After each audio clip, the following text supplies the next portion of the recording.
All right, guys. So the first thing we're going to go over today is natural lighting. Since a lot of us, we're starting out, we don't have too much equipment. Natural lighting is going to be the best way to try to get some shots, and you can still make it really cinematic. What? Join back in. Priscilla kicked herself out. Anyway. I am, hold on. Anyway, natural lighting is just using the light sources that actually occur naturally, like the sun, or, it's going to be the sun no matter what, or the moon, like reflecting the sun. And it's going to be, it can be indoors through windows or doorways or something like that, or it can be outside using the actual sun.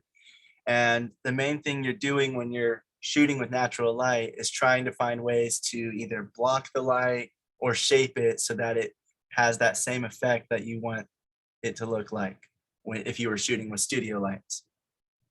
Because big sets usually go higher lighting, like they usually try to match the sun with those big HMI lights that we saw last week. And that way they can bring the exposure down on their subject and on the environment around them so that everything is the same exposure level and it all looks good. But for lower budget productions, usually what we'll try to do is block light, bring the surrounding light down. Instead of trying to bring the subject's light exposure up, we'll try to bring the surrounding light's exposure down. So that could be anything from blocking windows with certain material or using negative fill, like we'll get into a little more detail on that and then next.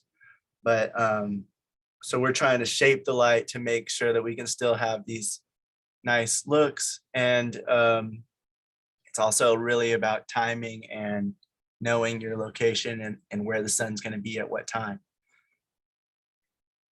So you want to use like bounces, the ND filters for your camera, neutral density to bring that down, negative fill, which is going to be like any kind of black material. You'll put that near your subject, or you'll put it around the surrounding area so that light's not bouncing around or not hitting them from a certain direction. That'll give you that more contrasted cinematic look.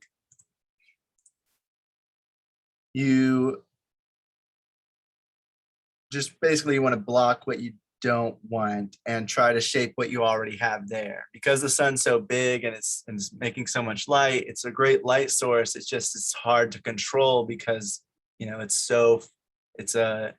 natural, it's its own thing. So we never know what's going to happen. And also when you're trying to shoot with the sun, keep in mind that weather changes. So if it has, like a partially cloudy cast day, then that sun is not going to look the same from one scene to the next or from one shot to the next, depending on how fast those clouds are moving. So it's always important when you're trying to shoot with natural lighting outdoors to pay attention mainly to weather and where the sun's going to be when. Honey, and even if what was that? Sorry to cut you off. Sorry, Daniel says he can't get in through the link. Should I try to send it again or? Yeah, go ahead and just copy mine and send it to him like through Facebook or something, I guess. Okay. Well, Facebook's glitching too, but yeah, we should try. All right, sorry, continue. Well, I guess everything. Oh, WhatsApp, Facebook, and the other one's glitching too. The only thing they don't own is our souls, apparently. So what was I saying? You can use lighting, clouds, sun. Oh, right. So you want to be aware of the weather, and even if you prepare a lot, weather can change. So you just want to be prepared and ready for that, and possibly try to schedule in an extra shooting day or two if you're shooting all outdoors, especially, and it's a long, and it's like a short film or it's a feature film. Definitely want to schedule extra days for those just in case weather days. Yeah, you can use fire, windows, outdoors with the sun, doorways, and etc. They can all be used with other light sources if you know what you're doing. Different times of day will cast different kinds of light. This is a very orange hue and harsh light because there's not much light around. It's very low key, and compared to like something like this where it's a bit of a cloudy day. So the clouds are kind of giving it a softer cast and making the light softer, not as harsh, and wrapping around that subject a little better. And also the sun is higher up in the sky, so it's shining down instead of shining directly to the right of the subject, like in this scene. So that kind of like depending on where the sun is will also affect the look very much, especially because the color cast is changed and the direction of the light is changed, as well as how much of that light is getting onto the subject and the surrounding area. So those are all really things to think about when you're talking about outdoors natural lighting. So using something like this, bouncing, like we've learned to reflect the light back into the subjects is a great way to kind of set those shadows a little bit more how you want them to be, so they're not as harsh, and to kind of match how you want to do it. And if he's the whole face is in shadow, it's a good way to at least get one side of the face, like using the bounce as a key light. And because the sun is bouncing off this board, it's going to be softer light and it's going to wrap around your subject a little better than if you're using the sun as the key light. You also want to be probably looking for shade outdoors if you're trying to shoot when the sun is fully up, like 12 to 4 o'clock, whenever the sun's straight above you in the sky. That's going to be the harshest sunlight you'll get, and that will create the harshest shadows and the most, you'll have those big long shadows on the ground. You'll have these really harsh shadows on the subject's face. So you want to use different material to try to get by that, or you just want to try to see if you can find shade so that it's a little less harsh lighting and a little less overexposed, because exposure is really hard, especially if you're using a cheaper camera, because they don't have as wide of a dynamic range. They can't pick up as much of the shadows and the brights. So you have to kind of set your camera to one or the other. And so if you're in a really bright sun spot, but it's behind the subject, they're going to be almost completely in shadow sometimes. So you want to try to find ways to get around that by putting them in either shade or using diffusion or some other kind of material to try to like shape the sunlight so that it's not as harsh, or bouncing it like in that. There's also these V cards. Apparently they're really expensive. They're like $100 or $200 or something like that, just for some big piece of cardboard, pretty much, that's black or white on either side. So I mean, I don't know if that's really necessary. I mean, maybe it's a lot easier. Maybe once I start doing it, I'll see that it's a good thing to have around, but it just seems like it's more expensive than it's worth. But I have seen a lot of people use these either to bounce light back into the subject or to block light with the black side.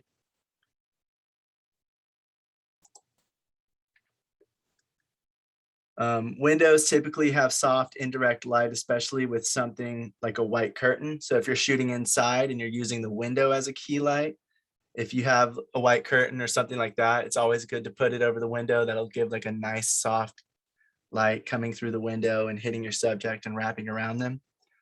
I think there was, well, that one, no, it's more like this one. This one, the guy was just using window light. He put up one of those little white sheets and it's making a nice dramatic look, a soft light. He used negative fill to get it darker on that side of her face, on the right side of her face. And that's why she's a little bit in shadow, because that's the look he was going for. But you can always do a whiteboard or something else to make it brighter if your scene is more happy or lively, and you don't want as much of a serious and moody look. So just keep that in mind. Windows are always good. They always have light coming in, but you want to try to find a way to kind of diffuse it a little more most of the time, so that it has a little bit more of a softer look, because sunlight's always going to be harsh. Creating depth is always key to a cinematic look, and that's why you want to have, one side of the face a little shadowed and one side brighter, so that you have that depth. There's a difference. There's layers to their image, and it's not just a flat look. Flat look is what makes it look very indie and not cinematic. So that's something you want to try to avoid by using either light or taking away light. You can also use like a bounce board or white poster board from different angles, try to create different looks.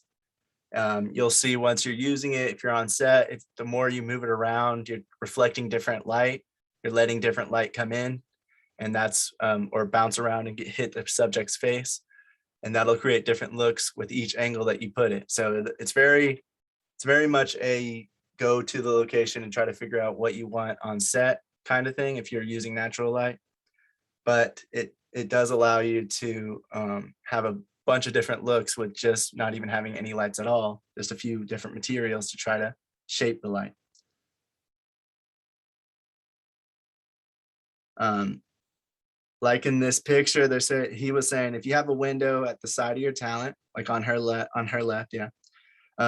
Instead of using a bounce on the opposite side, because that might kind of flatten out the look as well. Like if they're using a bounce on the right side of her, then her whole face will be lit up by that window light, and it might look a little flat because it might be lit up all pretty much the same. So he was saying you might want to use negative fill and just kind of bring it back or forward to create it, make it a little less harsh than this.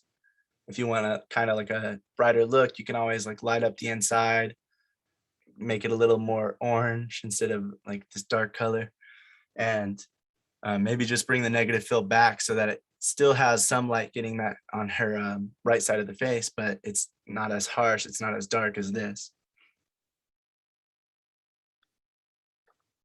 The other thing he was saying was instead of using a bounce on the opposite side of the talent, you can also try to put it in front of the talent at a slight angle to bounce more of that window light back into her face.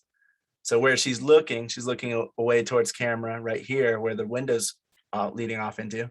If you put a bounce board right on this right side of the screen, the edge of the screen, it would bounce more light back into her face. And that's another way you can still have that depth on one side of the face, a little bit more in shadow, but you're also giving more light shining into your subject. Light's coming through the window, hitting your subject, it's going towards that whiteboard, and then it's going back into the front of your subject to create even more light. And if you go on the syllabus and watch that video, you can kind of see like what I'm talking about. He shows demonstrations of all of it and shows how different it looks just from moving the bounce board around. So always think about that too. You can always move the things around different angles than you normally do, and it would maybe make a different, unique look that you haven't considered. You want to frame your subject when using natural light so that you're taking full advantage of the available light. So something like this, you're gonna make sure you know like where the sun's gonna be, of course, and where you want your subject. They wanted the subject to have kind of be in shadow, but have that halo effect where the entire outline of them is in light and having that nice golden hue. So they used an app to track where the sun was going to be, knew what time it was going to be where, went to that location, knew where the sun came from and went down at. And then they either shot it when it was going down or going up, but they shot it like this so that they could have that angle and have her framed this way so they could see the sun, but also see her shining in the light, creating this scene the way they wanted.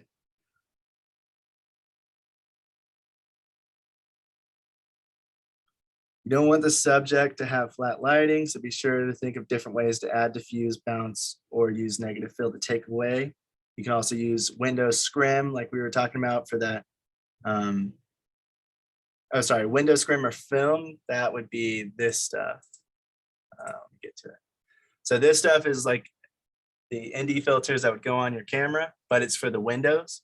This is one way to take down light. If you ever notice older content or lower budget content, some of the times if they have the subject and they're in front of a window, the window will be very overexposed. It'll be very blown out and white, while the subject is lit pretty well because they, set the exposure to expose for the subject, and the subject's in a darker environment. And so then the camera sets it to like a lower level of exposure lower brightness level, so that it exposes for the subject, but that makes it if it was exposing for the window, because the window's so bright, it might, it could expose it pretty well and get it down to where you can see outside, but then the subject would be super dark. So finding a way to equal out those exposure levels is one of the main things you're doing when you're shooting, either with natural or artificial light. You're always trying to even out exposure levels. And like I said, that either means you're making the subject brighter by shooting light at them, or you're making the surrounding areas like this window darker by using materials like this, so that you can even out those exposure levels and both can be exposed pretty well and it doesn't look as low budget. So this stuff is called window film or window scrim. You can buy it in different places that sell filmmaking equipment, and it kind of just attaches to the window, and you use like a squeegee and some Windex, spray the window, put it on there, and then you can like use the squeegee to kind of stick it to the window. Or you can do something like how this guy's doing. He's just putting it up on a stand. He has it rolled out, and he's just going to put it in front of that door or front of that window to block that light from coming in. So it's not actually sticking to the window, but it's doing the same thing pretty much. And that's if you're doing it on the outside. If you're trying to use this stuff on the inside of the windows, you're going to have to stick it there so it doesn't look like, it doesn't look like something that you're doing. You won't notice it if you put it on the inside of a window, but you will notice it if you put it on the outside, like right here. You don't really notice it. If it's on both sides of that window, we're just going to think that's the way it looks. We're not going to be like, there must be something on that window. But if you had this on the inside, you would notice it right away. So you only do this type of thing, like putting it up on a stand, if you're putting the scrim on the outside of the window when you're shooting inside. But if you're trying to do it from inside out, then you're going to want to actually stick it to the window.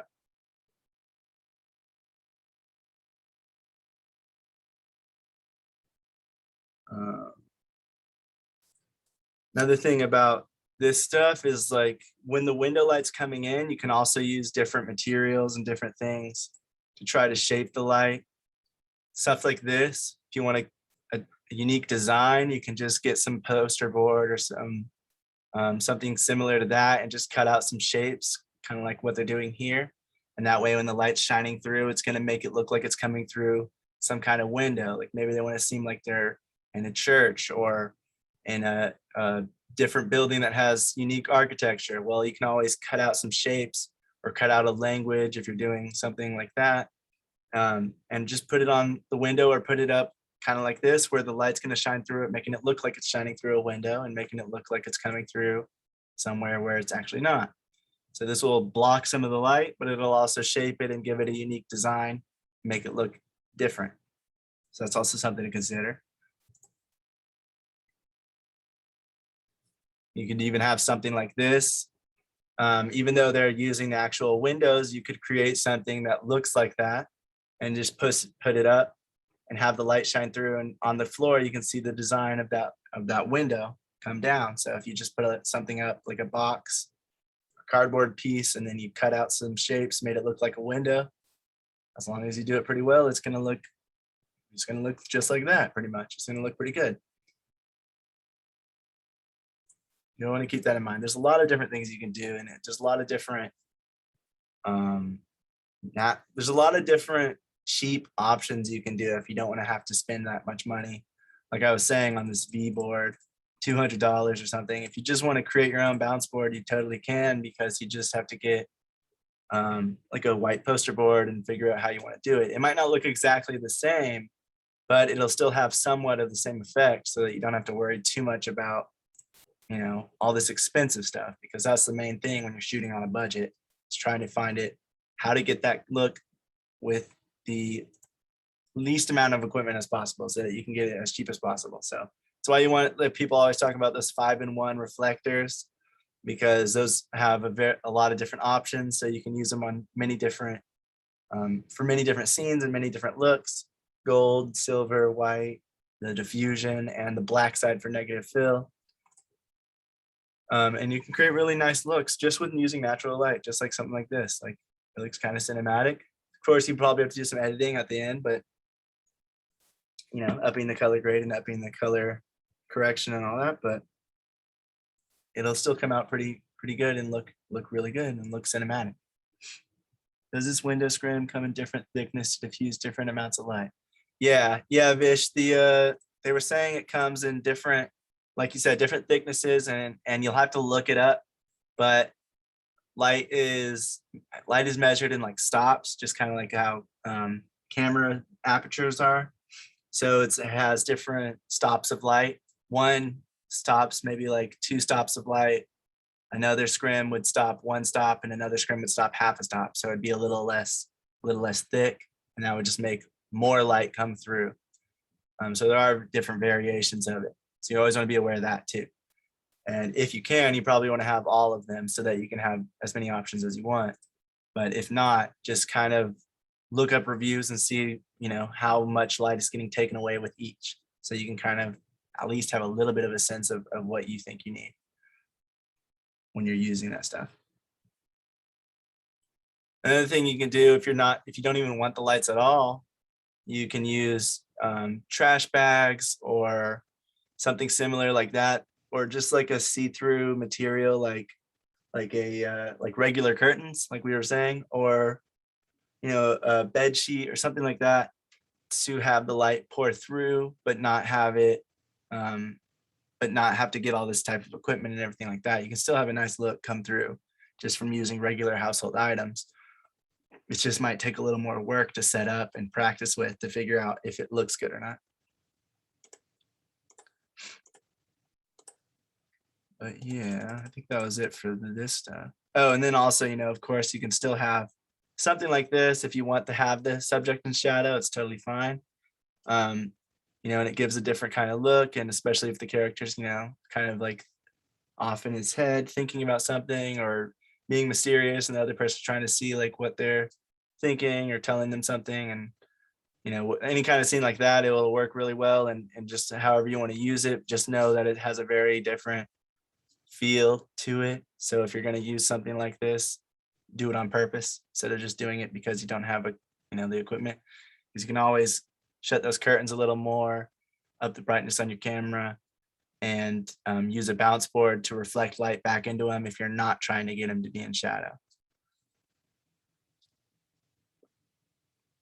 Now, if you're shooting outdoors, there's a few different looks that are like the main looks. Is the Hollywood daylight, which is the exterior using the sun as the light, but also filling in the shadows a lot so that they are softer and not so harsh.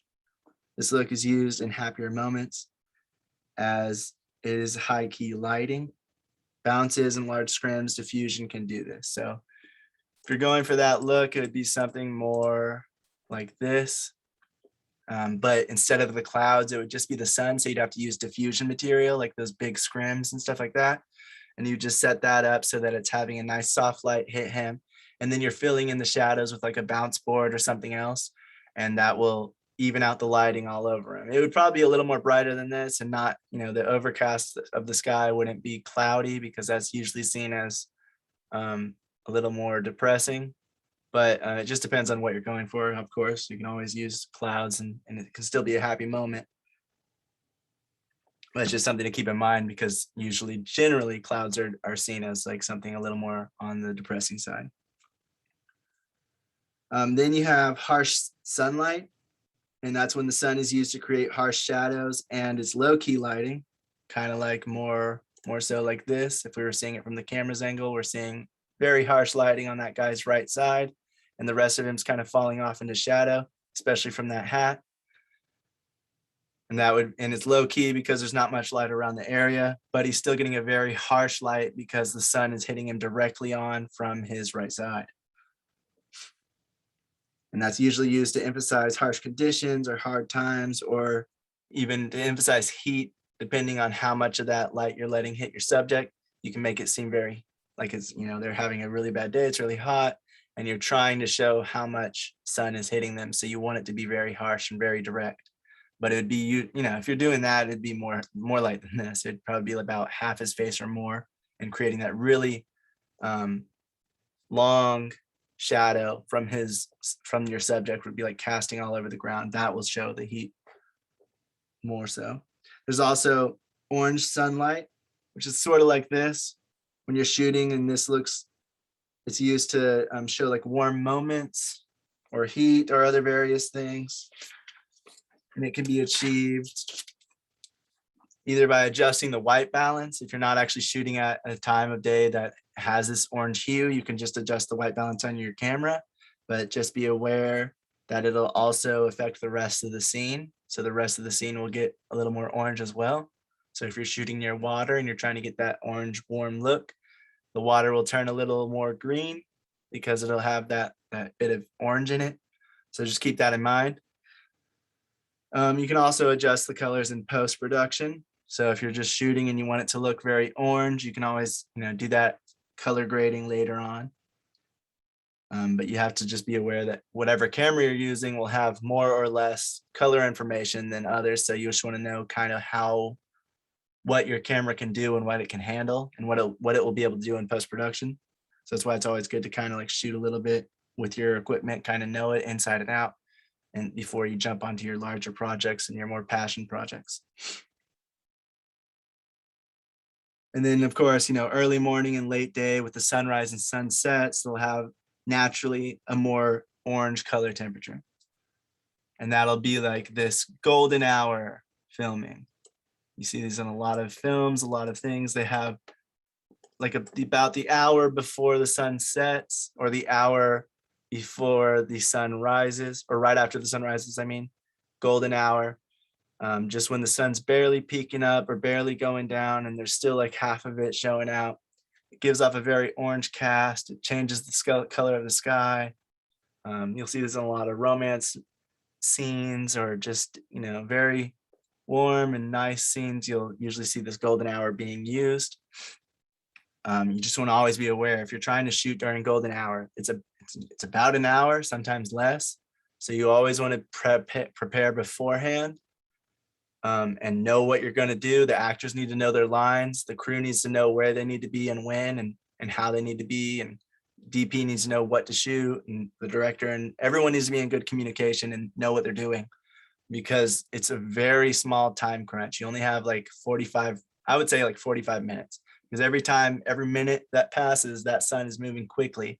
So it could even change the way it looks 30 minutes later, just because half of that sun will be gone, or it'll be, if it's sunset, half of the sun will be gone. If it's sunrise, then half of the sun will be up, and it'll change how much light is on your subject. So you'll be constantly kind of adjusting it. So you have that really slim amount of time to capture that scene that you want. So if you're ever trying to shoot during this time, because it is very beautiful, but you just need to be aware of where you're shooting, how you're shooting, and the actors need to know their lines so that you can just capture it all really quickly and get it done right when you want it.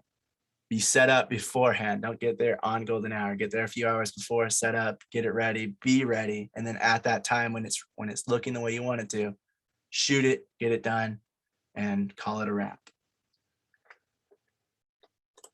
Then the last one, there's outdoors. There's something called gray daylight. And I don't know if it's more like this actually.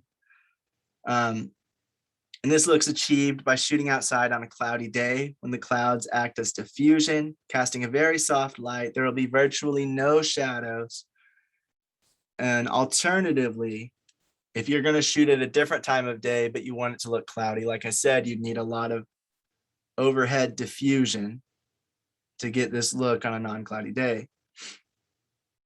It can be used for many things and many different scenes: gloom, boredom, or just any kind of revelation or anything you want. It can be used for a ton of different stuff depending on what you're going for. So there's a lot of there's a lot of creativity to it, but you just want to be aware that it has to be a cloudy day if you're going to use all natural sources. And if you're going to use something like a diffusion material, it needs to be really big so it covers your whole scene, your whole area that you're going to be shooting. And big enough to where it's going to cover your whole subject, if nothing else, so that it can cast a good diffusion on them and give them that soft light, because otherwise the sun's going to be way too harsh and it's not going to look how you want it.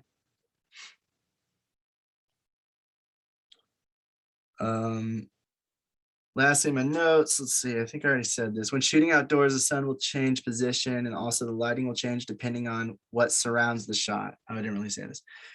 So if there's like a house or a bush or a tree or anything, right around that subject. If they're walking right next to it, or even if the house is a little, like a few feet away, that may act as negative fill that's blocking the light or changing the light. If it's going through a bush, it's going to block the light. It's going to give them more of a harsh shadow. Um, and you want to just be aware of that. Is there any water? Are there any white walls around the area you're doing? Are there any rocks? Are you on a beach? Sand bounces light a lot. Water does as well, and so do any kind of white walls. So you want to be aware of all these things because they'll bounce light back into your subject. So things like this will affect what the final image looks like. If you're out in an open field, it's a little more, about you setting up things that you want, like negative fill or scrim or something like that to diffuse, bounce, or block the light. But if you're going next to different areas, if you're walking down a street, something like that, those buildings are going to be blocking light. Any bushes, or like I said, trees or street lights or anything like that, any poles, anything can block the light. So it's always going to change the look. Even if you're shooting on the same day and it's only been 20 minutes, the look could change slightly as you go on. So you want to be aware of all this stuff because those things you can really use those to your advantage if you know where to look and what to do. Instead of it getting in the way, you can actually use it to make it look better. Because like we said, you want to have a more contrasted look, usually for cinematic looks. You don't want to have flat lighting. You want it to be a little more in depth. You want to give it a little more depth. So using a wall to block light or using a wall to bounce light can really help to make your image pop, even though you're just using the sun. So those are all things to think about as well. And that's why it's good to have a good location scout to know where those types of things are, like what location could be used to get it, especially if you're just using natural light.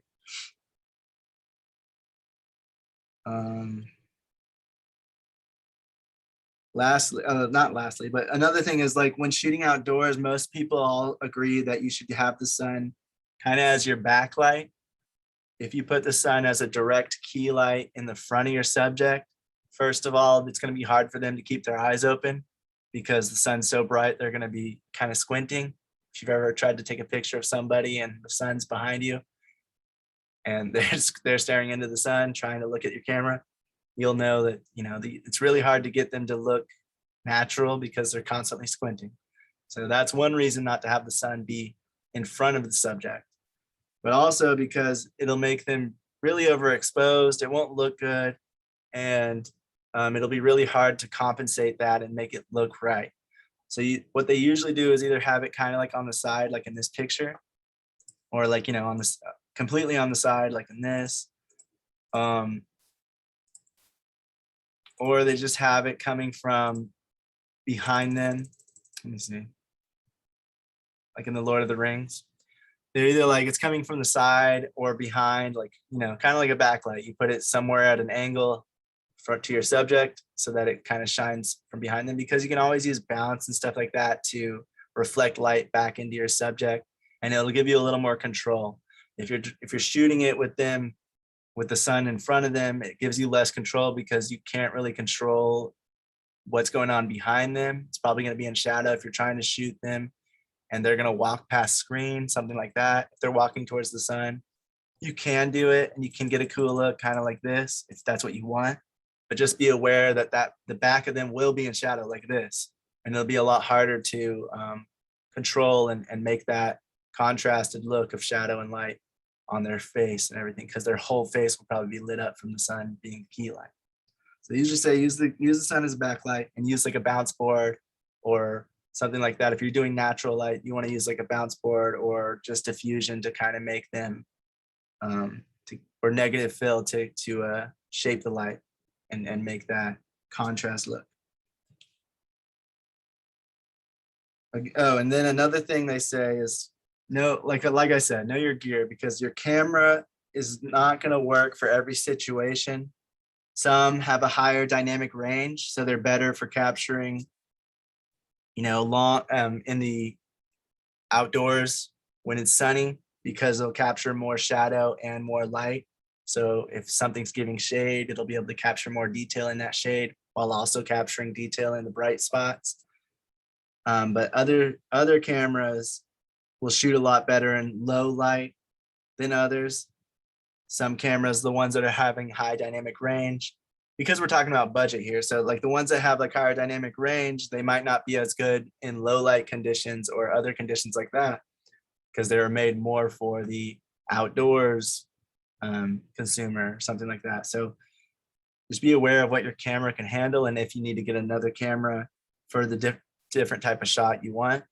Like in our short film, it's going to be very dark. So I think they say the C300, the one I have, the Canon, is good in low light conditions, and that the other camera that we would be able to use, James' camera, his camera is better in a higher dynamic range and it's 4K, but it's not as good in low light. So we're gonna do some camera tests and see which one looks better. But that's just something to keep in mind, that not every situation is gonna work. Your camera's not gonna work for every situation, because they're just made for different things, or they just can't do everything. Even the higher budget ones, they usually have people that have different types of cameras because they all peak at different things. Some peak better at very bright daylight, and they really capture a lot of the detail that's throughout the entire scene, and some others capture the really dark scenes a lot better. And most of them can't do both, or at least not at the same quality. So that's just something to keep in mind. You want to always be aware of your gear and what it can and can't do. The next thing with that is lenses. They're really important. Are you going to use a prime lens? Or are you going to use a zoom lens, wide or telephoto? All of these are going to handle the lighting a little bit differently. So that's just something to keep in mind as well. It's not just about like, are you going to use a 50 millimeter or a 24 millimeter? It's also about, is it going to zoom in, or is it just going to be a prime lens that's at 24? And everything like that. Even different brands are going to look different. So those are different things to consider as well. All right, now another thing about outdoors using natural light is what's called blue hour. And blue hour is kind of more like this. It's when the sun is getting ready to come up or has just set. So right after sunset or right before sunrise, when the sky is bright, but the sun isn't out. This will be very low key. And it's used, for certain, it gives off a certain emotion and a certain mood, but you still have enough light to mess with in your scene without it being too bright. But just like golden hour, it's only about an hour before it starts getting brighter and brighter and really start changing the look of everything happening in the scene. So if you're trying to get a continuous scene and continuous take, just be aware it's another time crunch if you're trying to shoot something like this. You can have them in shadow, or you could try to use bounces and stuff to really light them up. I'm not sure how well bounce and stuff work in this type of lighting, because there's not really too much light going on in the scene, but it is a really unique and beautiful look. And if you're trying to capture the surrounding area more than your subject, it's a great time to do it. And lastly, because we're talking about those hour things, rehearse, and rehearse. Shooting natural light means you have a time crunch. No matter what time you're doing it, really, you have a time crunch at some point. If you're going in and you're shooting at 1 p.m., you might have 4 to 5 hours before it starts getting to the other side of the scene. So that actually will change where the shadows are going and where the light is coming from. You might be able to get away with it if your surrounding area looks pretty similar. There's just trees or something like that. You can just kind of turn your subject and shoot against the light during different times of the day. But sometimes you might have a house on one end and trees on the other side. So if you're trying to turn your subject around with the sun, it won't work because all of a sudden the background will change. So it's always something to keep in mind. Timing is the most important thing when you're using natural light, because it's going to change how it looks depending on what time of day it is. And depending on when you're trying to shoot, the light might be going away or just coming up and getting super bright, sunrise or sunset. So being prepared is the main thing. Just knowing what you're doing and knowing where you're going to do it. And that's why they have all these apps where you can track the sun. That's why you want to go location scout and look at the place and see what it looks like at the time you want to shoot, so that you know where the sun comes up at and where the subject could be, and do all these things beforehand so you're not doing it on set trying to catch up while the sun is quickly rising or lowering and all the light is going away or coming up and ruining what the kind of look you want. Does anyone have any questions or comments on that? Natural lighting, the different things.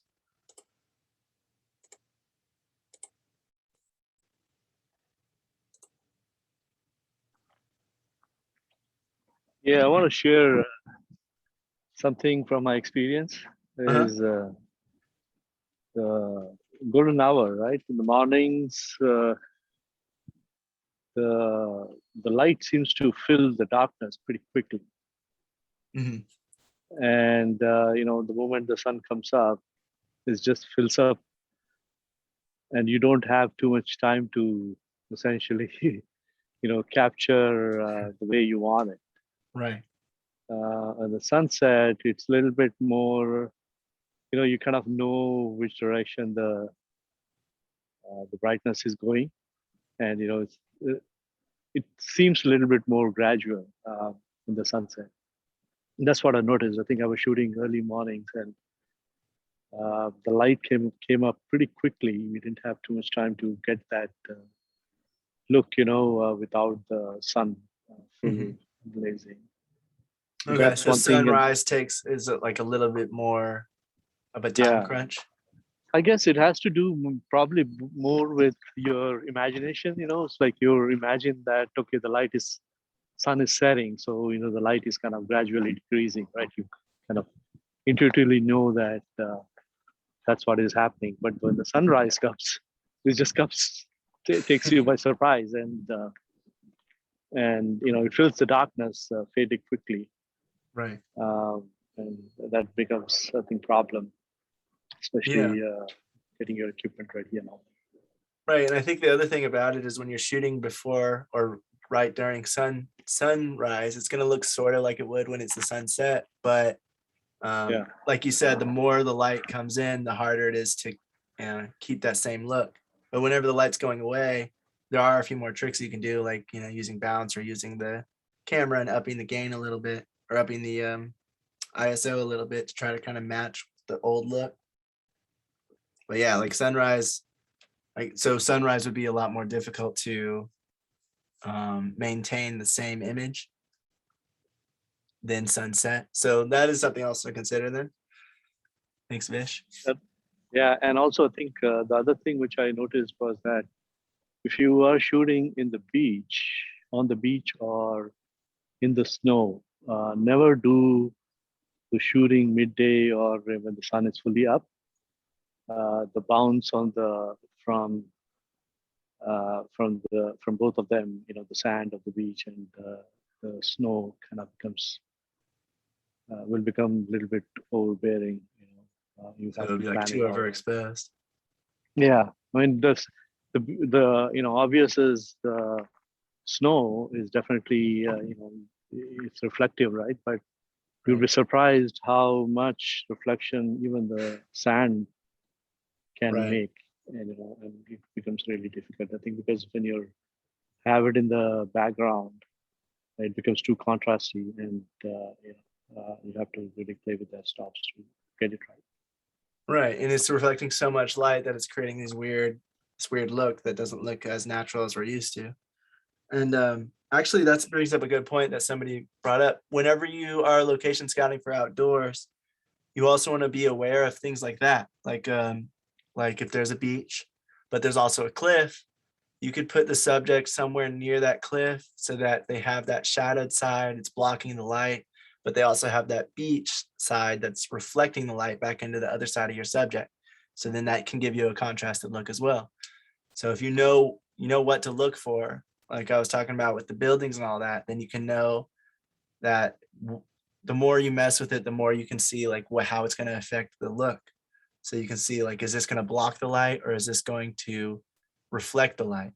And if the light, like Vish was saying, if the light's directly above them, it's going to reflect probably too much light if you're doing any scene on a very reflective area like that of white rocks or sand, or the snow. I didn't even think about the snow, but yeah, the snow is definitely gonna reflect a bunch of light back up into your subject because it's white. So it's basically a giant whiteboard. And so that is something to also consider if you're trying to shoot during, in one of those areas or during that kind of weather. All right, so I'm going to go on, move to negative fill. So we're talking about negative fill. What is that? Negative fill is just using any kind of black material. They have things like floppies or that V stand I showed you that, I think cost too much. Or you have, trash bags, black trash bags. You can use that 5-in-1 reflector and use the black side of it. There's this material called duvetine, which is used in a lot of films. I don't know if I have the kind of like that kind of stuff, that black material right there that's reflected on her, giving her that shadow on her left side, even if it's just, very slight. So any kind of material like that, that's going to block the light from bouncing around, block the light from hitting your subject in a certain angle. You can also do something like this. If it is an overcast day and you don't want it to have that very cloudy, soft look, you use something like this to block the light from coming above them, block the light from coming on different sides of them, so that it kind of boxes them in till you only want the light to come from one direction. And you use it something like this to just block out a whole bunch of light. The bigger these are, the more expensive they are. So it does start to get expensive quick, but it is a really good thing to have some kind of material like this so that you can shape the light a little better, especially if you're using all natural light. This helps to really shape it into how you want it to look and to block it out from where you don't want it to be coming from, so you can get those contrasted looks.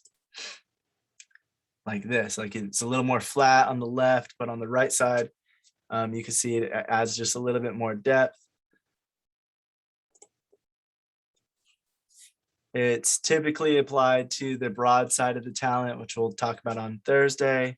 But basically what that means is that you're going to have the negative side be where the camera's more angled at.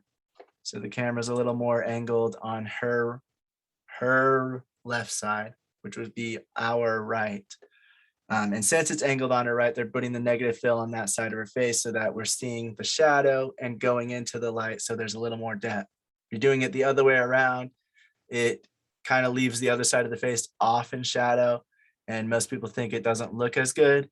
And that's why you'll see most of the time, most people will use the negative fill, or they'll just use the shadowed side on the side where the camera is a little bit more leaning at.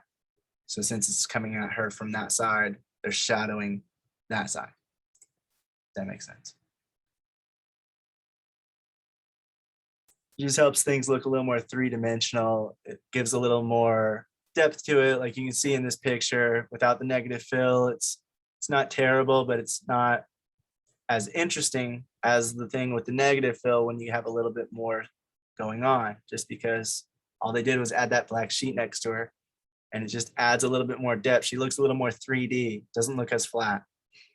And sometimes you want that flat look, and that's fine, but you just want to be aware that you can take it away if you don't want it. So just by adding in that little black sheet, you can change the whole way this looks, because now there's not light bouncing off the wall coming back at her from the other side. It's only coming at her from her right. Because if without it, it looks something like this at these angles. Like you have the light coming in, and they're using studio lights and they're putting it through a diffusion material, and that's spreading the light out, which is making it hit off all the walls in that room. And since it's hitting off those walls, it's going to also bounce back.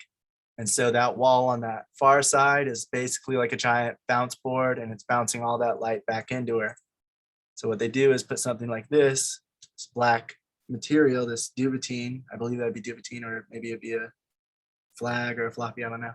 Some of the different terms are a little confusing to me, but it's pretty much, you know, all these different kinds of material to block certain amount of light, and it gives off a different look, just like with scrim and the diffusion material. They can be thicker, thinner, different materials, and it's going to give a slightly different look. Same thing with this negative fill material.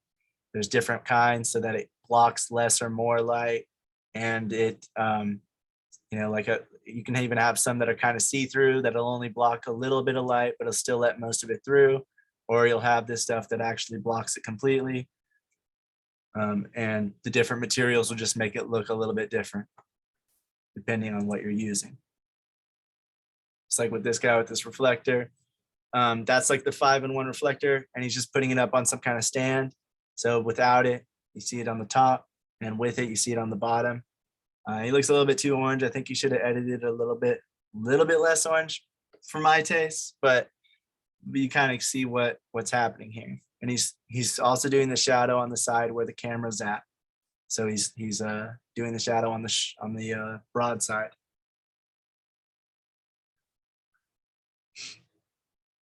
Lighting is very important, but taking away the light and blocking it is just as important. Knowing how to shape it is really important to getting really good looks, especially if you're using something like natural light, like a window, like this guy's doing. It's really good to know that you can create different looks just from using, you know, black material and a window, and it can create something that looks pretty cinematic. Now this guy, he's doing it the opposite way. So where the camera's a little more on his broad side, and he's putting the shadow on his what's called the short side. And you can see how it is different to something like this. So they're putting the shadow on her broad side, and that's fading into the light, gives it a little more of a 3D look.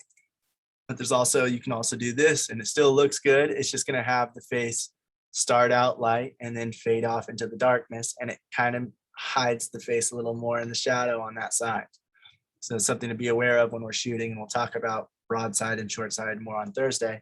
But that is something to be aware of when you are shooting, is which side are you going to have the light on, and which side are you going to have the fill side on, the key and the fill. Which side are you going to have on each?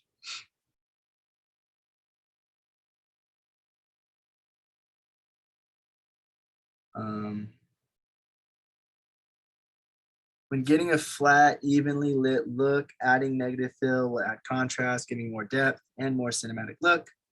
Do-it-yourself options is like black poster board from, you know, maybe like Dollar Tree or something like that. Black trash bags, like I said. Black bed sheets or blankets. If you don't have, you know, enough money to buy whatever you need, like these kinds of things, because they can get expensive, especially the larger they are. You know, always try to make do-it-yourself stuff. Like, it might look ugly, but it doesn't matter as long as the final output looks good. That's the real thing that matters. If you just have a bunch of black trash bags on a board and you're blocking light that way, then hey, if it works and it makes it look good and it makes it look cinematic, that's the main thing that matters, not the material you're using, especially with a lower budget production. Does anyone have any questions, comments on that? Using negative fill. Something I need to buy more of. I don't have any. I need to buy some. How much are those roughly? These things, Yeah. they vary a lot in price. Let me just see if I can look it up. How I spell it? It's like that. So if you're just getting the material, it can be different prices just based on this. It's probably because, you know, they're thicker and they're different rolls and different materials, but you know, you can get some for $40 from Adorama, which is pretty good. And I think if you want like a black flag, well, I don't want to put that, but what's it called? Like a lighting.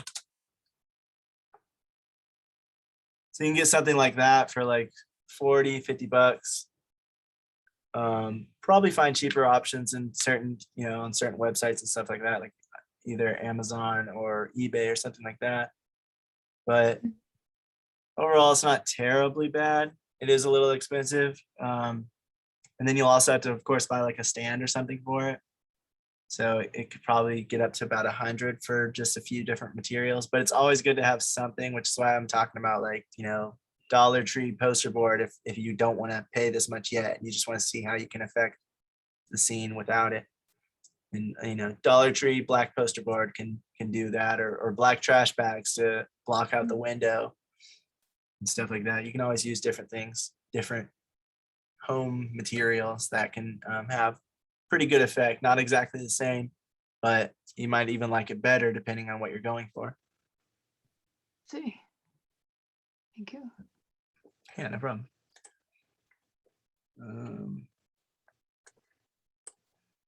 All right.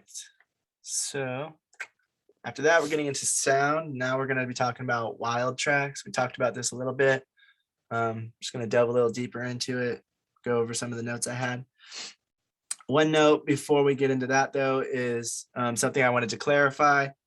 We learned something about like these things called buzz tracks, which are what you use when you're trying to take out a sound, like a fridge or an air conditioning or any kind of buzzing appliances that you want out of the audio. So I said, I think it was last week, that room tone was used for this, but apparently there's a different name for it, buzz tracks. If you're using it specifically to try to take out that noise, then you would use a buzz track, which is pretty much the same as a room tone track where you're recording the room, but it's just basically so you know which one to use to take out a sound. So you might do it from where you recorded at. You might get closer to the thing and farther away and do a few recordings and get those buzz tracks so that you have a few different variations of it so that you can try to take out that unwanted noise later in post-production. All right, now wild tracks. Wild tracks are recorded soundtracks that aren't connected to a specific video file. They're recorded without video. There's things called wild lines, and they're recorded lines of the actor's dialogues that aren't recorded to the video recording, so the sound's recorded separately on its own. It's usually to try to isolate that person's dialogue in case they were talking over each other in the scene, or for some reason you couldn't get really good sound on it and you had to be like, if it was a wide shot and you were far away, and you want to get some quality sound on the boom on the shotgun mic as well as like a lav mic or something, you would do a wild take afterward, a wild line afterwards, where you capture them doing the line. And also whenever they do that, they generally want to get some variations on it, like do it faster, do it a little slower, change the tone and pitch, put more emphasis on this word and that. The sound person shouldn't really tell the person to do that, but they should, the actor should, want to do a few variations. Hopefully the director's around so that they can kind of guide the actor in doing a few different takes. But sound person should just be like, hey, so I just need 3 variations on this line. Can you help me out with that or whatever? And then, the actor should be more than willing to help out because they want to sound good. And the more options you have, the better, because just like with everything, once you get into editing, you want to have the most options available so that you can take you can choose the best pick. You don't have to worry about, oh no, we didn't get this, or oh no, none of these work. The more options you have, the less likely that will be, and the more likely you'll be able to use something that you already have so that you don't have to do any pickups or retakes or reshoots or anything like that, or ADR even. When recording wild tracks and wild lines, typically you want to hold the mic in the same areas you recorded the production audio.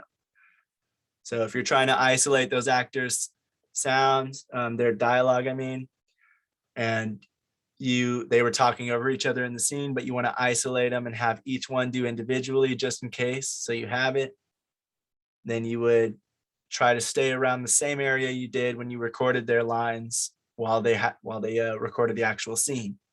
That way the sound isn't off, because everywhere you move in a room or a space, everywhere you move in a room or a space is going to change the way it sounds.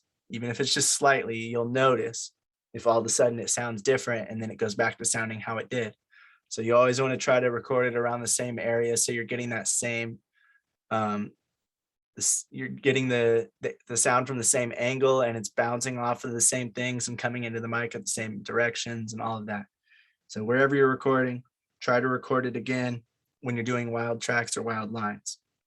The exception to this is if you are, like I said, doing a wide shot and you have to be really far back and you're not really getting good audio on the shotgun mic at all, then of course you might want to like close in on them when you're doing a wild take, since the camera's not going to be there, so that you can get a better crisp quality audio out of the actor or the talent. But if it's just, if you were in a good spot, you were picking up good audio, you just want to make sure that you have isolated sound from each of them, then you want to stay in the same place that you already recorded at. Next, if you're trying to pick up specific noises or sounds, then that would be a wild track instead of a wild line. Wild line is capturing the dialogue of the actors. Wild track is capturing different sounds or specific noises that happened on set in the scene, so that you're not having to worry like you have it just in case. You might find a noise file later on that's better, or somebody might do Foley work and make a better sound than that, but you always want to record it just in case. Footsteps, doors closing, if they're winding up a toy in the scene, using wild takes to go in and after the scene is over to capture those sounds individually can really help in post-production, so that you have everything at your disposal if you need it, if you can't find it online, because some things are very hard to mimic or create or even like find online. Some things they're very unique, different kinds of machines and things like that. They're going to sound very different in different areas too. So in different rooms, an ice cream machine might sound like one way, but if it goes into a big open theater or something, it's going to sound very different.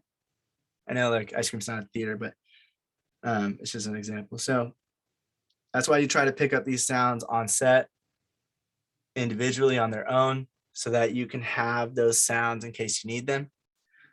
You don't have to worry as much if it's picking up sounds. You still want to kind of stay around the same area you were in a way, but you can also close in on the sound to get it really loud. They say like really you should take a few different variations. If you're the sound person, you should be recording the sound of that toy. You should be recording it really close so you get really loud and crisp audio of it, but you should also record it back where you were when the actor was in the scene. I mean, when the camera was taking the scene, shooting the scene. You want a few different variations of it so that you can use it if it doesn't sound real, if it sounds too crisp, if it sounds like it wouldn't be coming from that direction or whatever. However, it's going to sound different. You have a few variations of it so you can pick, because options are the best thing when it comes to editing. Yeah.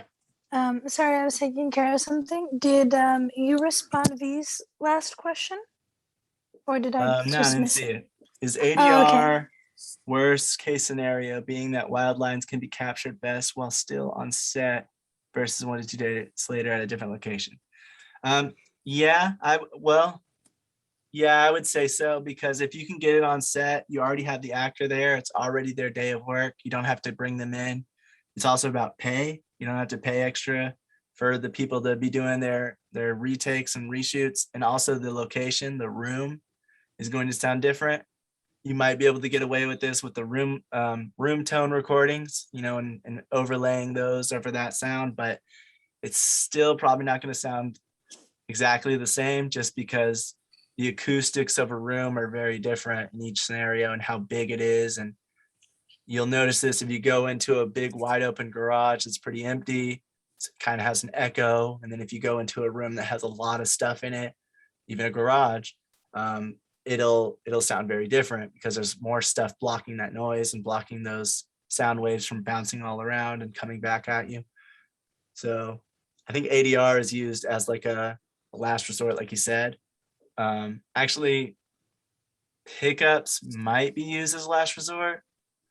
If it's just based on sound, I think ADR would come first. And then if they can't get it in ADR to sound right and the director still needs it sound specific way, they'll probably go back on set and shoot it again for pickups. But pickups are generally, I believe, used more for picking up the video footage rather than the recording audio, because you have ADR. But you can't just mimic the shoots as well, usually, like the location of the video. What was that? Also want to add is that sometimes, like when the actors are speaking, they, some because of the speed at which they speak, they have a tendency to eat the vowels or syllables, have pronounced it differently. And when you're actually going into the post and you're trying to clean up that, it doesn't sound the way it should.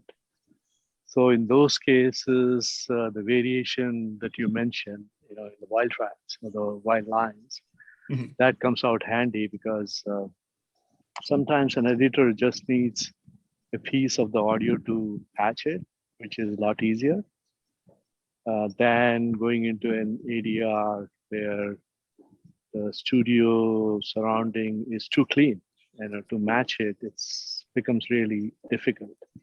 And you'll see that this dialogue or the word may stick out in the studio because it's too clean compared to what the wild line or the actual shoot was.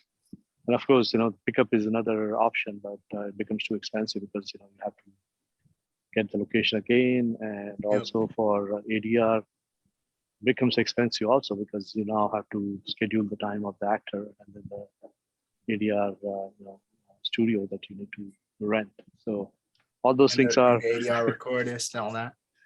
Yeah, intricate. So getting a wild line and wild track is definitely comes handy. Yeah, and that's so ADR is very hard to get right, and because kind of like it's dubbing, basically, Raphael. It's dubbing over your own. Like if I were to be in a scene and I was talking and then I had to ADR it, it'd just be me, doing pretty much dubbing over what I already did in the actual scene. And because of that, like Vish was saying, it is less natural feeling, and maybe they were moving around in the scene, but now that they're just standing in front of a mic watching the screen play their scene, they're not going to be moving around as much, and so it's not going to sound exactly the same. The voices aren't going to be moving around, and so, like you said, it's going to sound too clean. It's going to sound too unnatural, and especially if the rest of the scene is good, but that one part needs to be ADR'd, it'll be very hard to match because it'll sound so different, just based on how the actor did it, the room, and like because it wasn't as professional maybe, or because there was more noise and ambience going on in the actual location, it'll just sound very, very different. So that's why, like, getting wild tracks is good, getting wild lines is good, and getting variations on it, having them do it a little quicker this time, do it a little slower that time, up the tone, change it, do a few variations. That way, if we don't like the way you did it once, we have a few different takes that we can try to use and match it to your lips. And if you do it a little slower this time and then a little faster, one of those hopefully will match the way you did it when you actually did the actual scene. And so then you can use some of that, because they're usually used, like, most of the time they're used if you're cutting away to something else. If you're not showing their lips move while they speak in the actual scene, you can use those lines. Movies do this a lot, where they just record a line and they add it in later because they think it'll make the scene better. I know, like Star Wars and a few other movies that have done it. that just change the lines and let them, they retake a line or they say a line on set and they use that one instead. And so movies do that a lot, where they cut away or they don't look directly at the person's mouth. And if you can't see their mouth, they can kind of say whatever. It doesn't really affect anything. But when you're trying to match it to their lips, that's where the variations come into play, because usually, like Vish was saying, they usually don't need the whole entire line.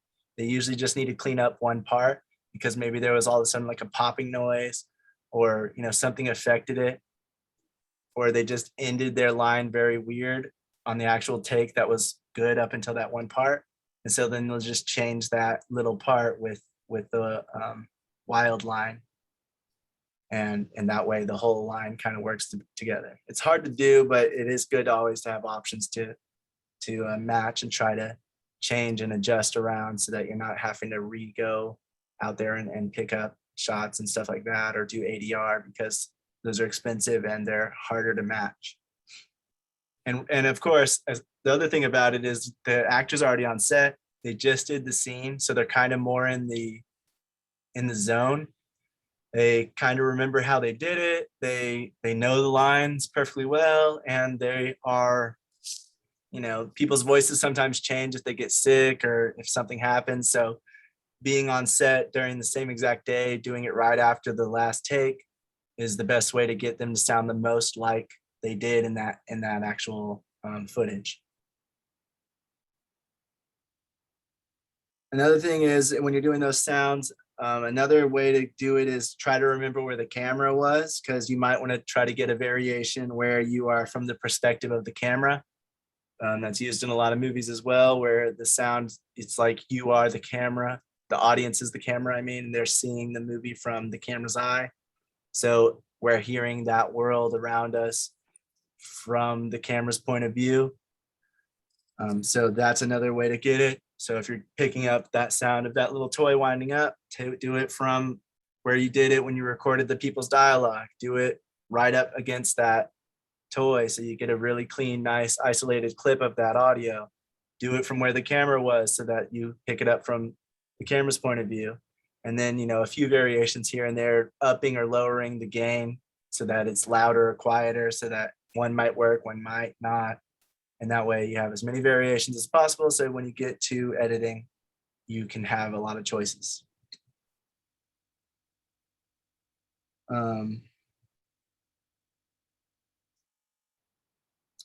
One thing to keep in mind about that as well, though, is to be sure not to record the wild tracks above the scene's gain cap. And the gain cap, we learned, was where the peak audio hits when you're upping the gain. No, not the peak audio. That's where you're upping the gain the most in the scene. So if you have somebody that's really quiet and you're going to up the gain to get them to even out at like a negative 12 decibels, then you want to be aware of where that gain, what did you boost the gain by, how much did you boost the gain, and then keeping that in mind, because you never want to record over that for the wild takes and all of that, because then the room tone gets louder as well. So if the room tone gets louder, it's going to change the way the whole scene sounds from the ambient noise, and you don't want it to sound different, because the whole reason you're recording wild lines is so that you can try to use them later. And if you're recording it above the gain cap that you already set for the rest of the scene, then that room tone is going to be louder than the rest of the scene was, and it's not going to work, and all of that work was for nothing. So if you boosted it by one gain, well, I don't know the exact terminology on this, but if you twist a little thing to one and you're boosting it by one, and that's the max you boosted it, usually you're at 0, but you had to boost it at 1 at some point. Don't record the wild takes or wild lines any higher than a boost of 1, or it will not sound the same and it won't match. And that's the main thing you want, is for this stuff to match. You also make sure when you're starting the recording, if you're the one doing this, then you want to announce what it is. Footsteps on the beach, footsteps close to the beach, loud stomps, whatever. Door open, medium, drink machine hit hard, drink machine hit soft. all the different variations you're doing, you just want to kind of announce it at the beginning. That way, whoever's editing your sound, if you are editing your sound, whoever's doing it will know what those sounds are supposed to be and what they're going to be. So it's a lot easier to find and a lot easier to label later too. Organization is a big thing whenever you're trying to edit and anything else, because it cuts down on all the time that it takes to look for those things when you can just find it and listen and then label it before you even get to actually trying to use it. Does anyone have any questions or comments on that?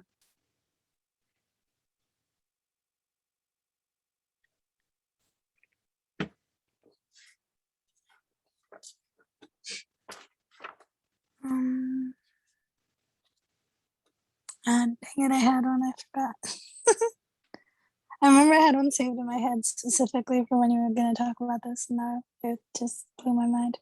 I just know that when we do our shoot, since, it is what it is, and we don't have to see their mouths as much, wild takes will be really good. Wild lines be really good to have a few variations on it so that I can, Oh yeah, have a that few is variations true. on how the Definitely. actor's saying it. So that's That something is I need to definitely remember true. during the shoots, because a lot of this stuff is like, yeah, we know it, but then once we get to actually shooting, it's going to be a little more difficult to remember everything since there's so much stuff. So it's always good to try to keep everything in mind that's going to help you on your projects and everything like that. I want to add something there is that the time is very critical in the shoot, especially in a budgeted projects. You have AD running the clock, right? And wants to get everything done for a location before he moves to another location. And sometimes if you're a sound guy, you probably don't have that much time to get the wild lines or wild tracks. So knowing the AD helps out a lot, because you can sneak in and then get some extra time to basically get that thing. Yeah, that's just like what we were talking about last week when we were talking about them doing room tone. The person on the sound needs to be very personable to be able to communicate what they need, and if they need that, they can communicate it to the assistant director or the unit production manager or somebody that can help out, usually the assistant director. That way that they can tell everybody, hey, we still have this to do, so it's not a surprise at the end of the set.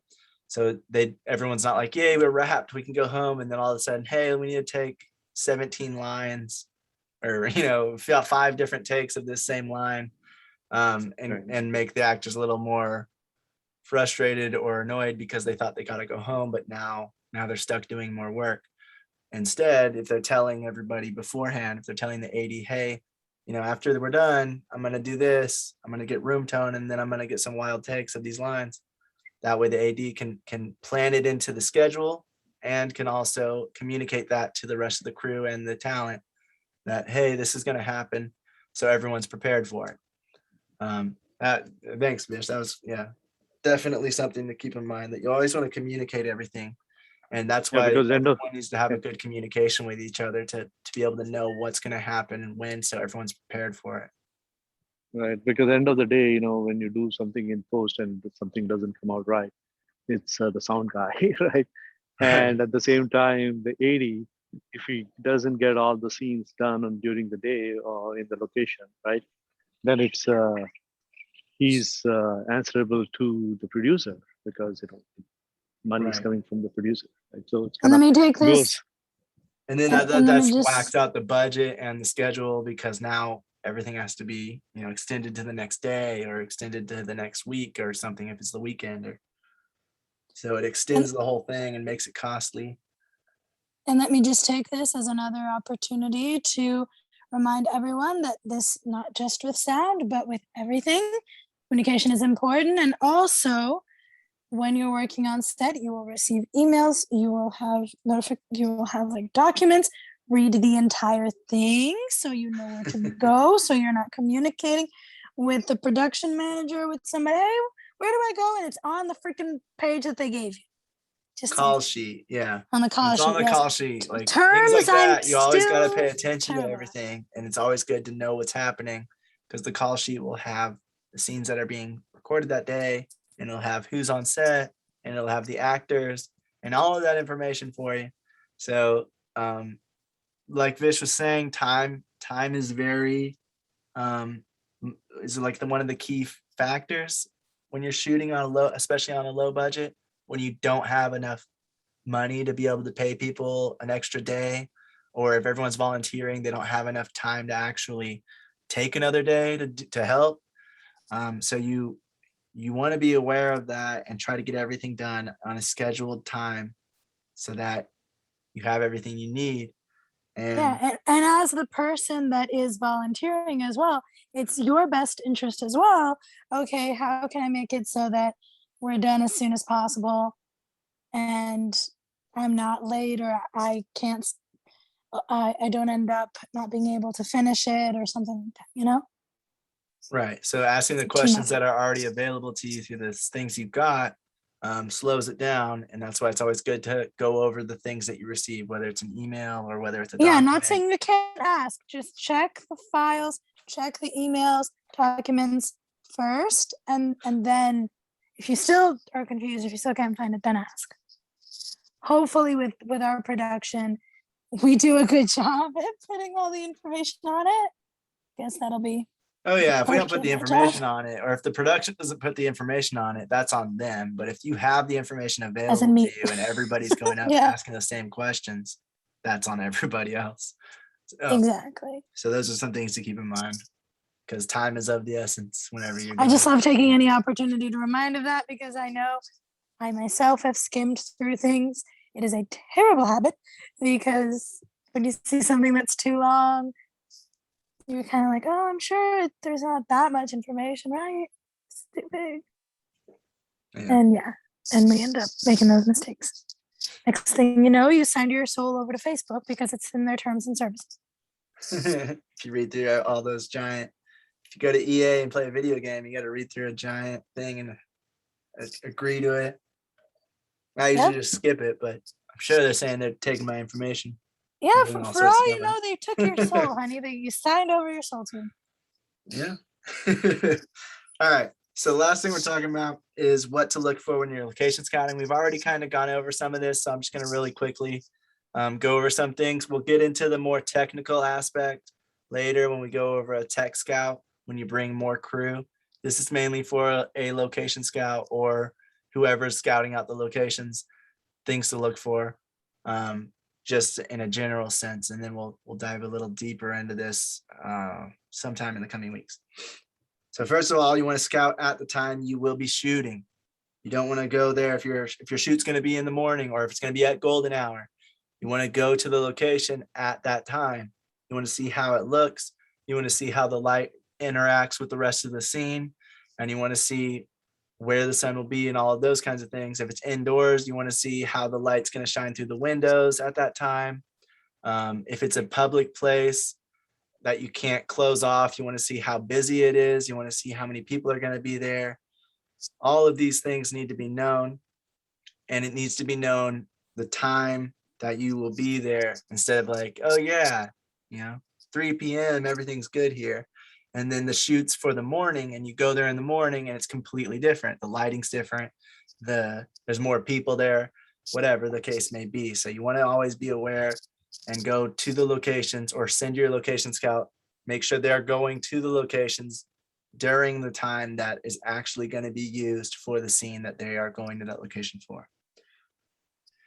If it's an exterior or near a naturally lit area like windows or doors, you want to pay special attention to how the light hits in different areas.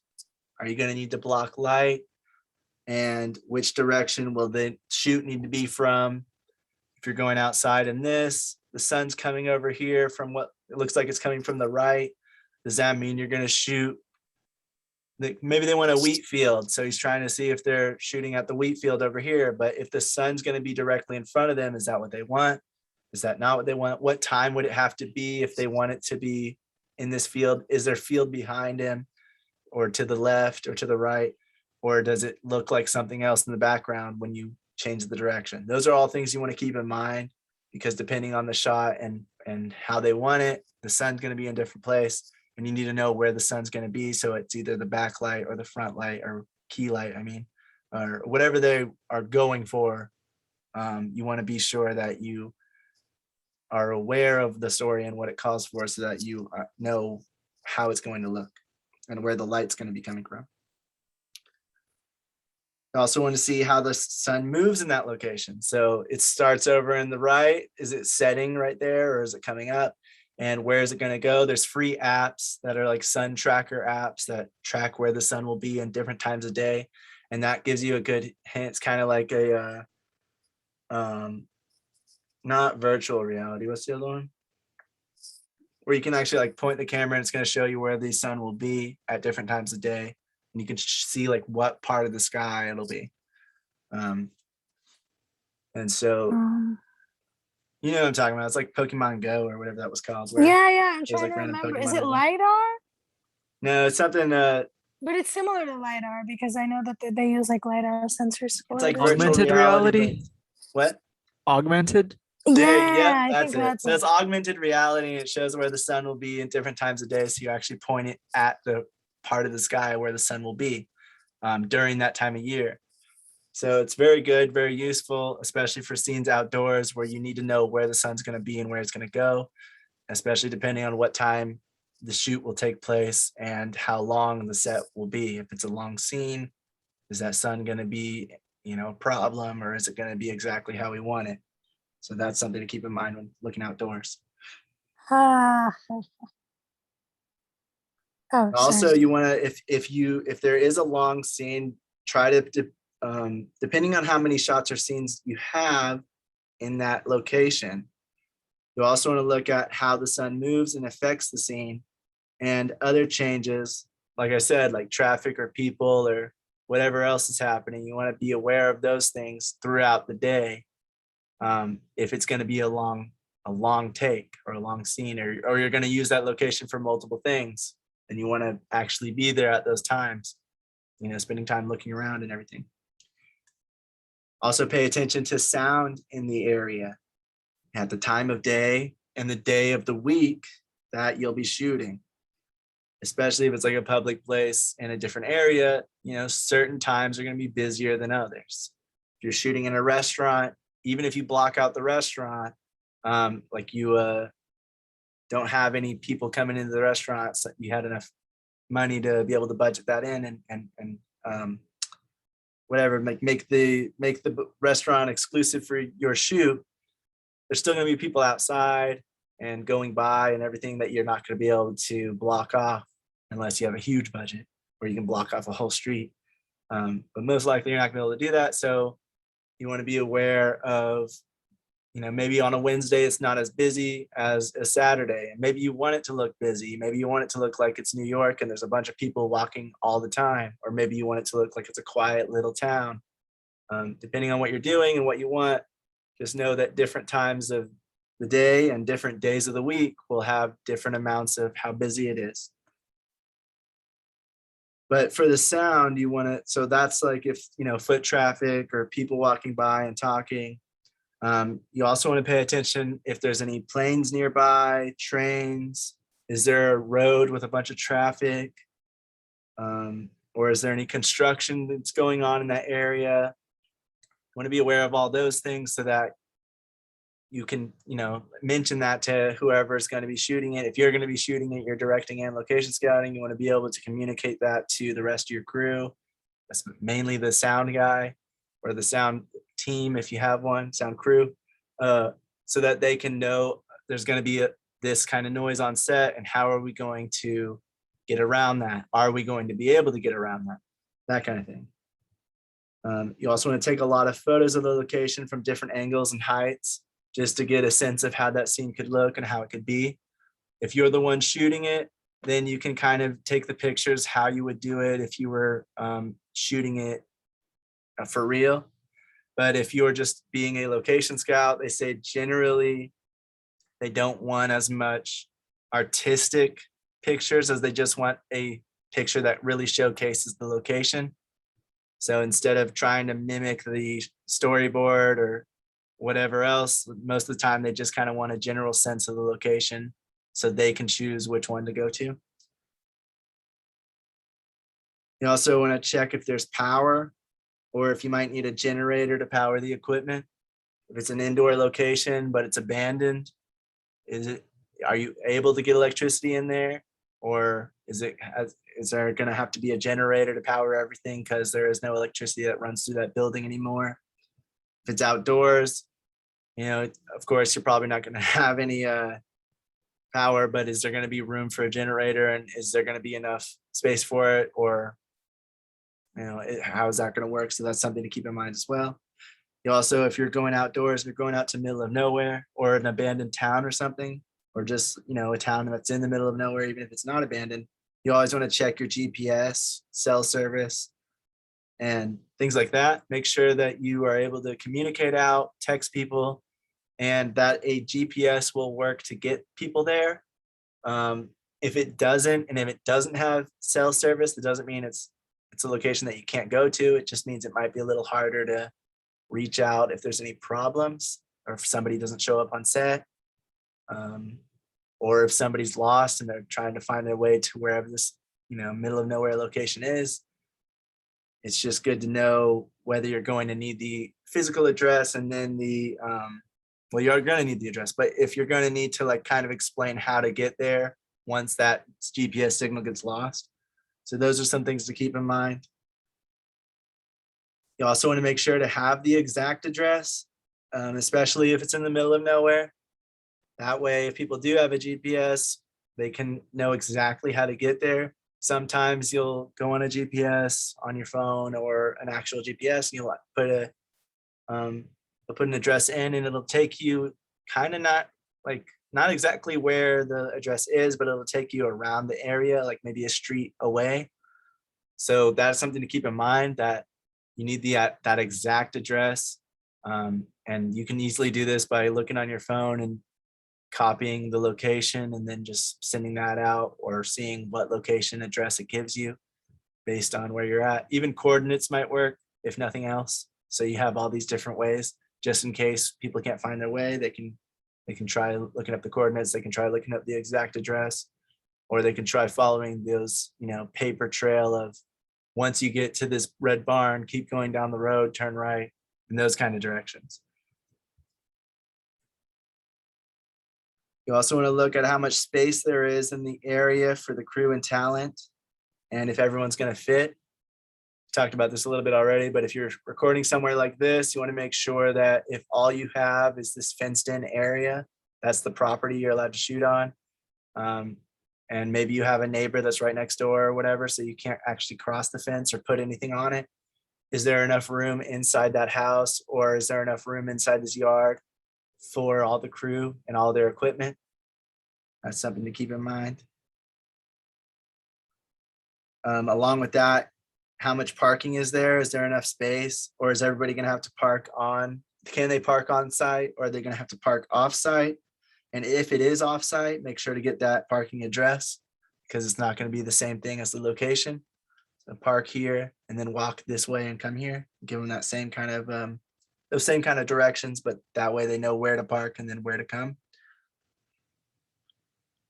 They say that searching Google Maps, just like going on Google Maps and searching it for some quick ideas of some spots, is a really good way to find a place that you need. If you need like an abandoned road or just a long strip of road that's hardly used, going on Google Maps and just kind of searching around different roads and seeing these random streets, and then like going into whatever it's called, where you can see like the surrounding area, 3D or whatever it's called, where you can actually see the surrounding area, is a really good way to just like preliminarily see what the location is going to be like and see if it'll even work for what you're looking for.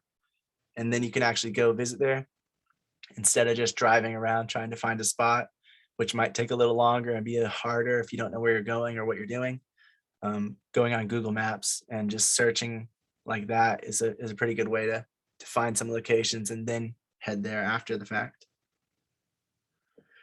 Most communities and small towns have a dedicated person that promotes filmmaking there and will be the ones to contact for the permits and all of that kind of thing. They'll know a lot of great locations most of the time for where you can film. So those are some good people to get in contact with if you're looking for a very specific thing and you can't find it. Yeah, thank you, Raphael. Street view. So on Google Maps, when you're doing street view, you can see like how it would look if you're actually there on set. Those aren't always completely accurate because sometimes things change, buildings get built, torn down, and things like that. So it might not look exactly the same, but it's a good starting off point before you go and actually scout the location in person.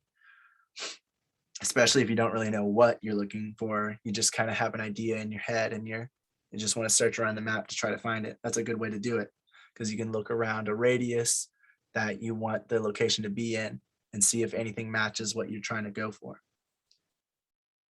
But yeah, so most communities and small towns have somebody that tries to promote filmmaking in that location. And they'll know a lot of spots. So there's somebody to get in contact with. And they'll be the person that you're getting in contact with if you're trying to get a permit to film in that area, outdoors or in the public spaces. So that's something to keep in mind, like a film office or something like that. So you can really get in touch with people that know what they're talking about and know the area very well if you have no idea, especially if you're in a new area. You can also Google the exact address that you want to shoot at, and that will give you info on anything that's happened there. If anything's dangerous in that area, or if anything was filmed there already, or if it's really popular. If it comes up with a lot of search results, that means, the more popular it is, the more search results it'll have. So if you're trying to shoot at a location, it's important to know how popular that location is and if people are going to try to get there a lot, because that'll kind of give you an idea on if you're even going to be able to shoot there. And if you do shoot there and you're able to, are you going to be able to block it off, or is there going to be a lot of people coming and things like that? So those are some things to keep in mind.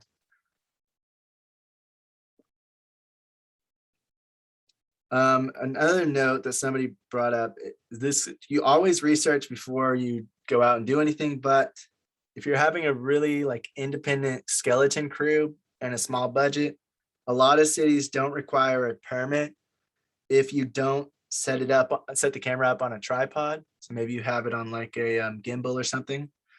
And if you have a crew of less than 3, but as always, look up your area just to be sure.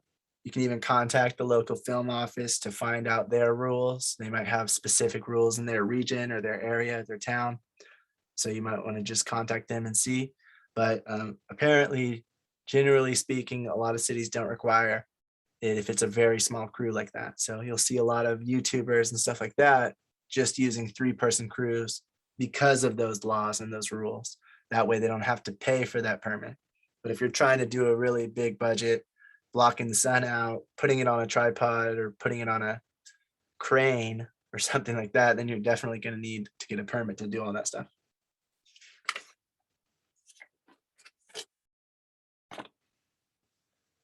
Another thing when you're location scouting, you want to think about the access that you'll have to the location, what you'll be able to put up or take down, and what you'll be able to change if you're given the permission. So you can't just go to a location like this and just be like, yeah, if we tear down this fence, it's going to look exactly like we want it to, because that owner's not going to want you to tear down the fence. But maybe you can clean up this black looks like mud or dirt or just burnt up house or something. Maybe they'll allow you to clean all that up because they don't really care, or maybe they want to leave it how it is because they like the way it looks, so they want you to make sure to put it back exactly as it was. But that's just something to keep in mind. Are we going to be able to do this? Are we going to be able to move the furniture around? Are we going to be able to block that light out, or open those windows and do these things that we want to do? Or is this place too old and it might fall apart if we try to adjust everything? Those are some things to keep in mind.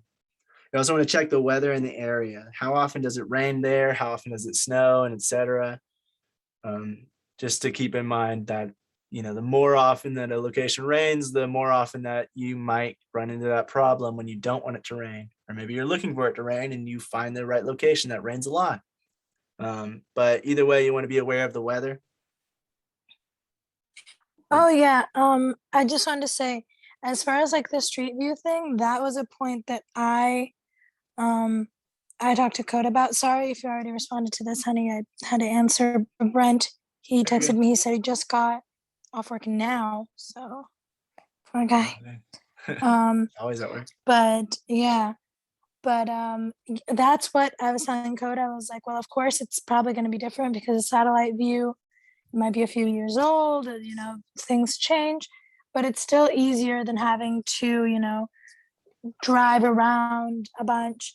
It's better for you to see it and then drive there and see if it still looks the same instead of spending hours and hours driving around town and looking for something. Especially if you're looking for something, you know, kind of like this, where it has like mountains. You can easily go on a map and see there's mountains over here, and see kind of a general location of what it might look like. There's also the websites that Stuff like Brian this. recommended last semester. This looks kind of like a video game though. That was kind of like Zillow for people that are looking for locations and stuff like that. Yeah, there's a bunch of different things that you can do. Like there's a bunch of different websites that have locations of houses and other things that allow people to film there. They're specifically for filming. So it's kind of like Airbnb for filmmakers, because Airbnb, you're not allowed to just film there just because you rent it out for a day. You have to still get permission. But on those sites, the permission kind of comes in the contract of whatever website you're using. And so that helps save some time and helps you know that that person's willing to give up that location for filming because they're on that website. So those are some things to look out for.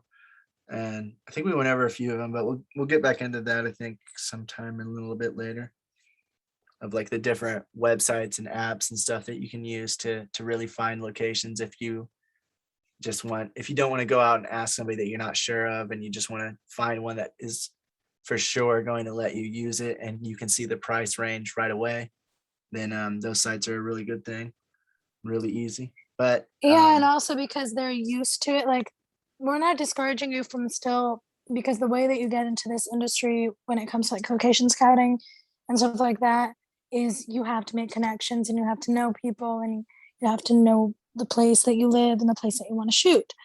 But they also recommend, like, if you can find a specific company or location or whatever that is used to working with people for that particular purpose, it just makes your job so much easier because they know what to expect, you know what to expect. They've done this before, so they're not as worried or, you know, as, I don't know, they don't have as many reservations about it. It's just easier on all fronts. Of course, there's also your responsibility. You make sure, treat the house carefully, like depending on what kind of scene you're gonna do, show them that you're prepared for it. Like if it's a messy scene, show them that you are going to like protect the floors and the ceilings or the walls or something, or like we were talking about, I think last week, I think it was, or the week before, everything's blending together. But talking about how we should take care of the grass and the location and make sure to not ruin anything and be very aware. So if you can bring that to the person you're working with, like, okay, this is the scene we're gonna shoot. You don't have to, oh, well, I guess you do, never mind. But just talking to them, like, this is the kind of scene we're gonna shoot. This is how we're prepared for it. That shows a lot of professionalism on your part as well, because they feel secure knowing, okay, so you're prepared for this. You sound like you know what you're doing. You sound like you're going to take good care of my property or the place that I'm lending to you, and that kind of thing. Yeah, so you always want to be able to explain that you're not going to, you know, destroy the property and then leave and leave it as is. You're going to take care of it, take care not to ruin anything. One of the videos like Priscilla was talking about, they were talking about putting down different material, like it was some kind of cardboard box stuff that they put on the floor. That way their equipment, things like this, wasn't going to damage it or chip into it at all, because they're using different like dolly tracks and stuff like that can really start to dig into the floor depending on how much weight is on there, and that can leave little dents or little holes or anything like that. So taking care of the area that you shoot in, whether it's outdoors or indoors, is always extremely important, because you always want to leave your location as it was before you got there. If you're shooting something like this with a big crew and you have a huge crane and all this, you don't want this stuff digging into the grass and leaving these patches of ugly dirt. You want it to stay looking this green field look so that it can be used again for somebody else, and be admired by whoever comes by, and still be that good, nice location. So that is why you have these location agreements, so that you're not just taking for outdoors. That's why you have the location agreements and these permits, so that you're not just going and doing what you want and then leaving it a huge mess, leaving trash behind, stuff like that. And you always have to clean up after yourself whenever you're shooting on someone else's property or shooting in a public space.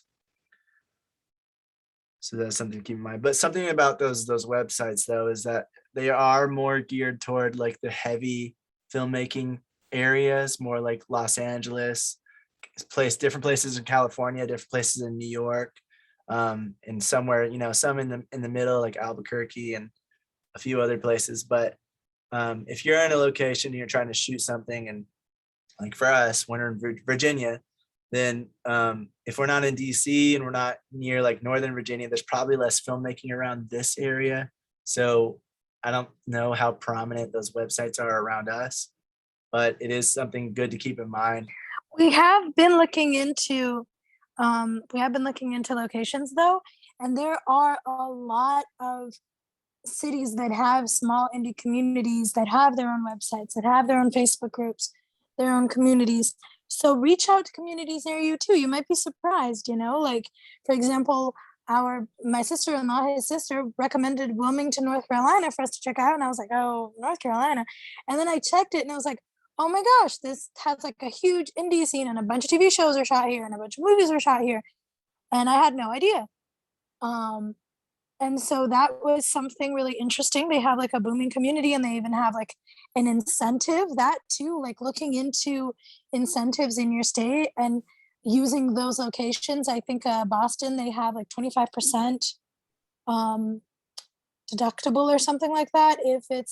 If you are a state resident and you are shooting in state, don't quote me on that, because there might be like, of course, there's probably like some loopholes or like some conditions, but that was really interesting. North Carolina has the same thing.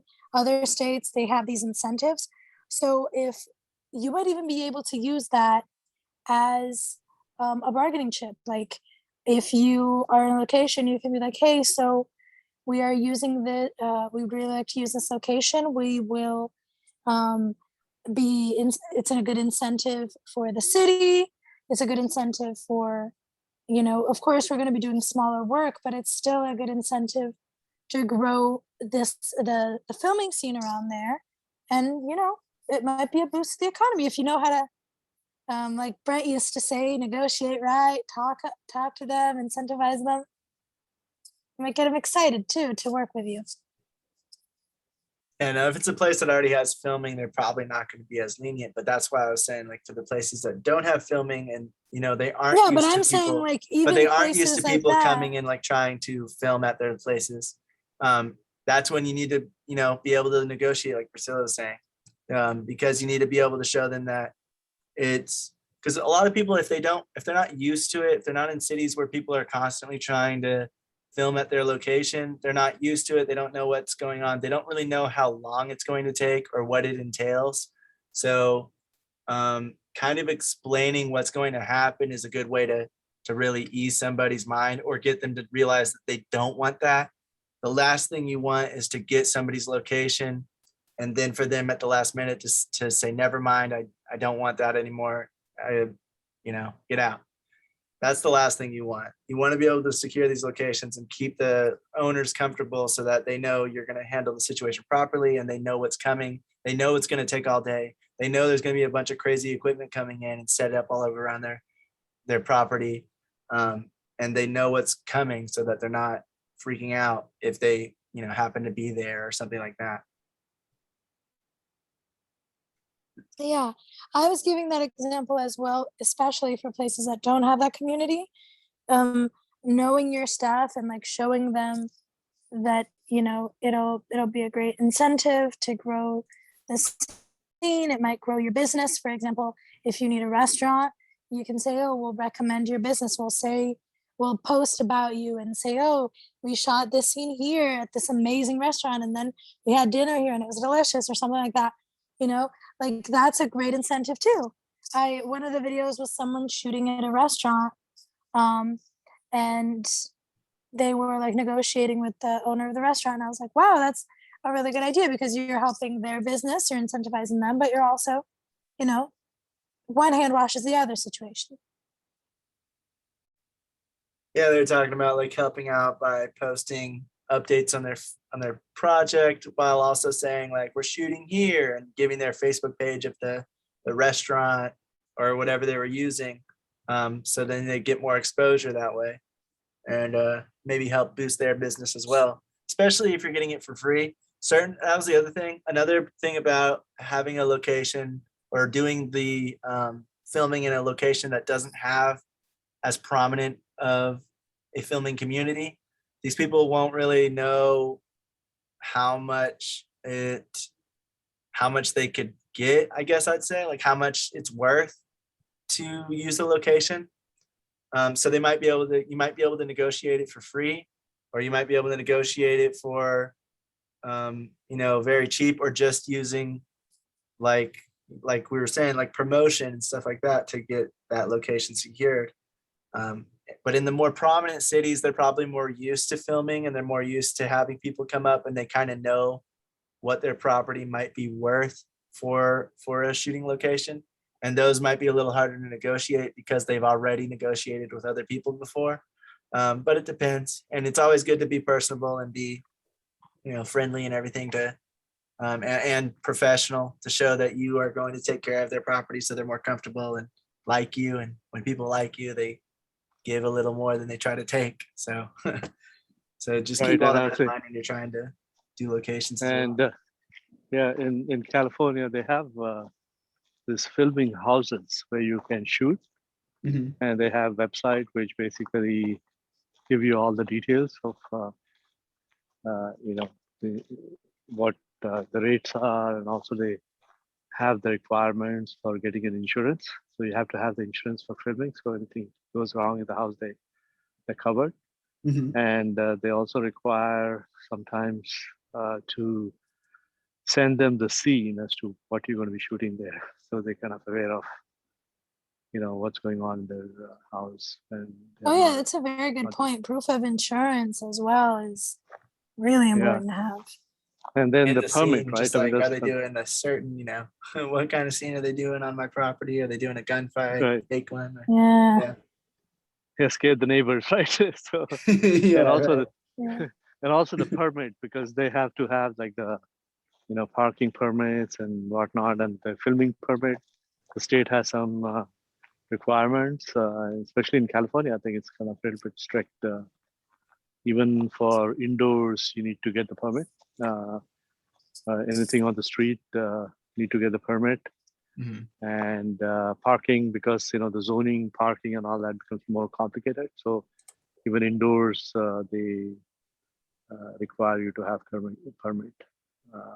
That's so you have to go to the film commission and then get the state permit, and then the city permit. So a little bit more. Yeah, that's definitely involved, a good point. Research your state and what requirements they have for you to film there. If you, like Coda said, there are some examples where if you don't have that much equipment, if your crew isn't that big, you don't need a permit. In other examples, you might. So it's really important for you to research the state that you plan to film in, their rules, what you're going to need, the location where you're going to film. More than just the state too. Sometimes it's certain towns or certain. I was going to say the county, the county, street. Yep.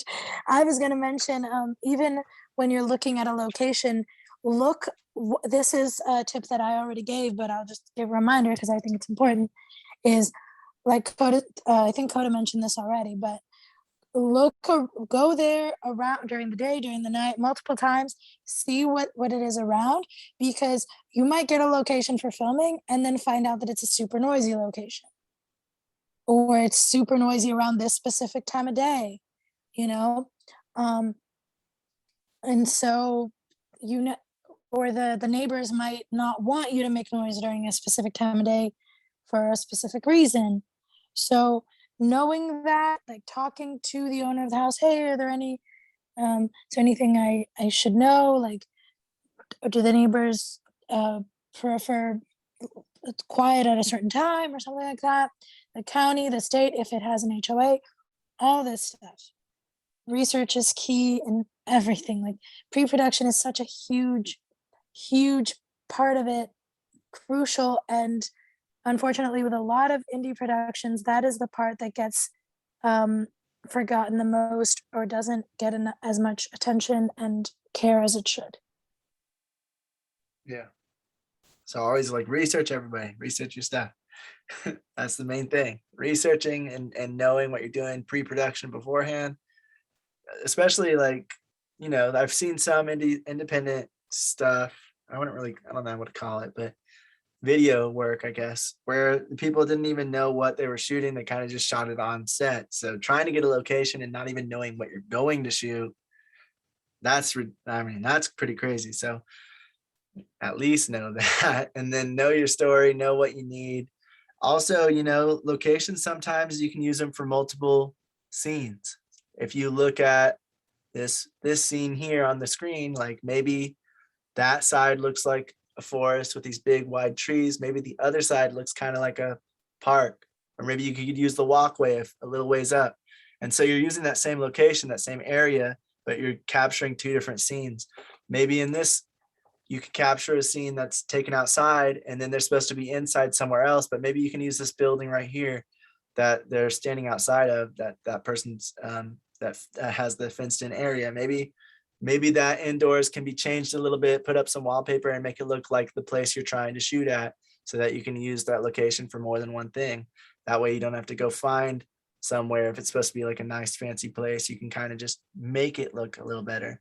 Art department would get involved in that heavily, but you know, trying to use those locations and maximizing what you can is the best way to try to do it, especially on an independent production budget, because that's like Vish was saying, and like Priscilla and I were saying, that timing is a lot, because the more time you take, the more days it's going to take. The more days it's going to take means you're either going to have to get people, if you got them to volunteer, you have to get them to volunteer again, which is hard to do already. It's hard to get them to volunteer already. So getting them to volunteer further for something they weren't expecting is really hard, especially if there's any kind of scheduling conflicts and stuff like that. But if you are paying them another day is if you were planning on 3 days, planning another day is like another 25% of your budget. So that's a huge amount. So being aware of all these things and having pre-production in mind, and knowing what you're doing and what you want and how to get it, and you know, having everything in mind when you get there, and being able to just get there and know already what you're going to do, because you already location scouted it and you've already checked out what it looks like at this time of day and that time of night. And so you know exactly where you're going to set up your lights and your camera. And even if you don't know exactly, you kind of have a lot of better idea than you would if you just showed up there that day to try to shoot.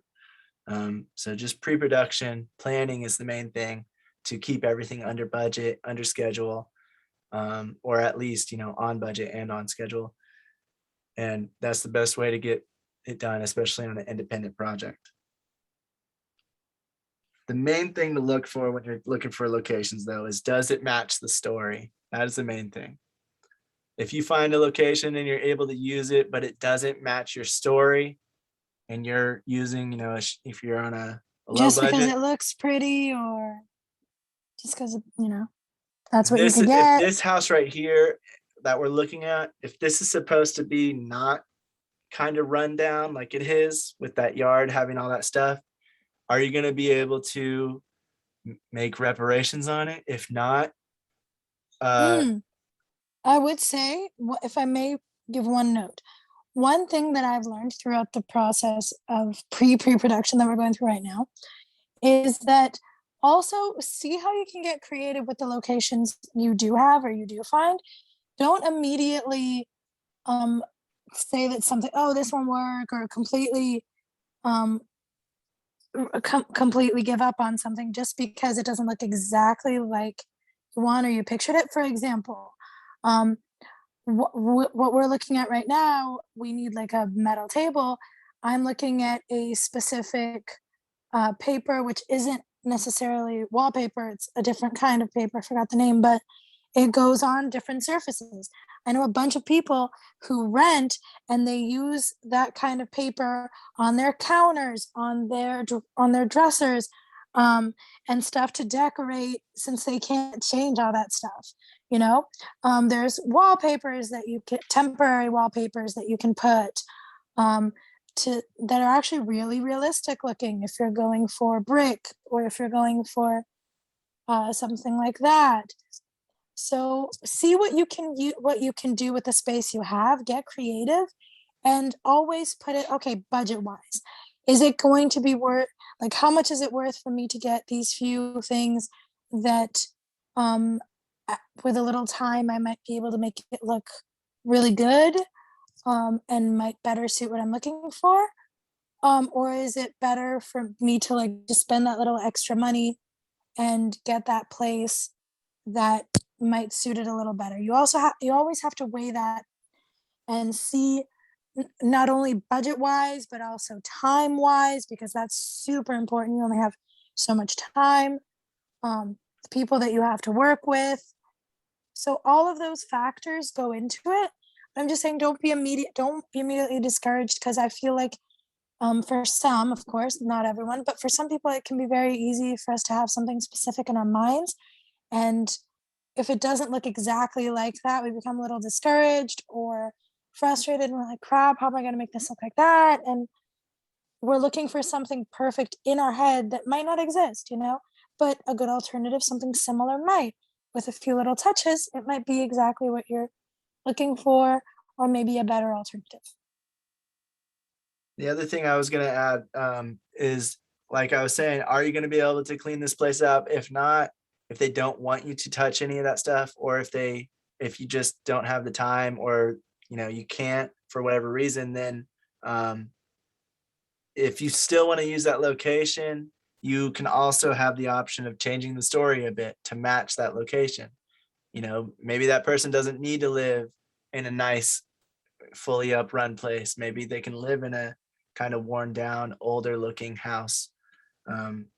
And maybe that won't really affect the story as much, or maybe it'll affect it in a way that makes it, not exactly how you originally entailed, but not exactly terrible either. So there's also that option, especially on lower budget projects, is changing the story, adapting it to the places that you have and what you have available, working around your limitations to still make the story good and still make it what you want, but working around your limitations of your budget, your time, or just locations that you're able to access or acquire to get access to get the location agreement from the owner.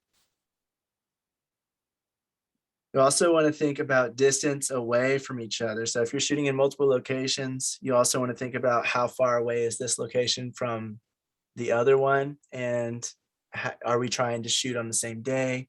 How long? Oh, Raphael, you have your hand raised? Oh yeah. Have you guys heard of Lil Dicky? Yeah. Yeah. Did you guys see that music video where he was like trying to make the cheapest rap video? Oh, I think I heard about it. I haven't seen it. I saw his documentary though. The guy's Yeah. awesome. Yeah, I wasn't sure if it was real, but like he basically went around rich people's mansions and asked them if they could borrow their mansion to make a music video. Yeah, Did I it heard work? about that. The Did it guy work? is I mean, yeah, he's super they charismatic though, put and out the rap I'm video, sure. and like this little, I think it was an old lady that actually led them. Oh, that's cool. Yeah, if you actually see the interviews, the guy's super humble and super charismatic. I'm sure like Yeah. he can sweet talk people into doing some stuff for him. But yeah, it was really cool. Like the fact that, because people think that once you hit it a certain level, you're like, oh my gosh, you're a millionaire now. That's not how it works. Especially in the music scene, it takes a while for you to gain, millionaire status. So the fact that, he's using his ingenuity, I thought was really cool. And I hear that happens a lot in the indie rapper scene as well, where they will, ask around, they'll gain connections, they'll do favors for people to be able to shoot in their homes, in their apartments, in their like places and stuff like that. I think Post Malone, I think when he was coming out with that White Iverson, that first song that first rap video he put out, I think they rented like a what's it called, a Rolls Royce. I can't remember the details though. I think they rented it though. Oh yeah, you can totally do that. There's a bunch of places where you rent like those chains, that jewelry that they're wearing. Oh, You no rent- way. you do. You rent clothes. Like a prop? Yeah, like Oh man. seriously, there are entire websites that their entire job is to lend clothing, lend designer accessories, lend designer jewelry, all that kind of stuff. Their entire website's built on that. So a lot of people who are shooting music videos, and it has to have like that lavish lifestyle and stuff like that, they will rent from these companies jewelry or clothing and stuff like that. Of course, there are different ranges. There's like millionaire ranges, and then there's cheaper ranges. There's even like some subscriptions that I know about, like some subscription boxes where you pay like 50, I think it's like 30 to 60 a month, and you get to borrow jewelry and stuff like that, and then you send it back. Yeah, so in Los Angeles, they have these studios, Warner, MGM, Sony. They kind of have a outlet place where whatever costumes or props they have used, and they pretty much after the movie they just put it in there in that studio outlet, and you can pretty much go there and scan through what you want. They have different levels on the whole lot, and so different sections, just like you go to the grocery store, right? You have different sections, so they'll have different sections for Cool, equipment. yeah, like different That's swords awesome. and weapons and There are costumes. places there. Oh, Yeah. sorry, honey. I was Awesome. gonna say there are places in I don't know in other places, but I know in LA there's these places where you rent out different rooms to shoot like TikToks or music videos or commercials or stuff like that. Just like those old studios where where rich people, like not rich people, like production companies will shoot stuff. There's a cheaper level of that now because there's so many like social media influencers and stuff like that, where people will just rent out a room for 24 hours and they'll shoot a bunch of TikToks there and stuff like that. Yeah, and I think you're right. You can call them and they'll ship it to you also for Cool. weekly rental. Because anyway, when you're renting out, you're pretty much renting it for 1 week. That's how they go. So if Yeah. you're, So I don't have to be in LA? you don't have to be in LA. No. No, I know I think some they New might- York ones that do it. I know Yes, some. yeah. New York also has it, I think, for sure. I think Texas has a few because they have a huge movie scene there. There's like 4 or 5 major cities in Texas where there's like a bunch of productions. So yeah, I'm sure that you can find it Atlanta. around other places. Atlanta, Yeah, yeah, stuff Right. like that. Yeah, I'm sure like all these things are in multiple places, but it's cool to know that you can just rent out pretty much everything you need if you didn't want to like buy all this stuff. And of course, like they'll have different prices for the different things, but it's really cool to Yeah. know that you can just kind of like go and get old props and old costumes and stuff like that just to rent out for your thing. Locations as well, studio space. all that. a lot of up and coming, like back in the early 2000s, it used to be a lot more expensive, but these up and coming starlets, they used to do that all the time. They would borrow an item of clothing or jewelry or a purse or whatever, to be able to get photographed in it, and then that would be more press for the company. And they still do that to this day, but now on much smaller scales with everything you can imagine, because there's so many little smaller influencers now. And social media is such a big thing. Cool. All right, well, I'm back to location scouting. So you want to think about the distance away from each location or from away from your talent or your home, and just think about how long it's going to take to get there, and how long, if you're going to shoot at multiple locations in the same day, how long it's going to take to do the company move of moving one from one location to another, and input that into your day, your schedule, so that you are aware of, if it takes 30 minutes, if it takes an hour. You want to try to keep places as close as possible so that it doesn't take that long, but you might not be able to get them, especially if you're on a lower budget and you just have to take what you can get. You might have to travel a bit more, so you just want to keep that in mind as well. Like I said, try to see if the location can work for more than one scene.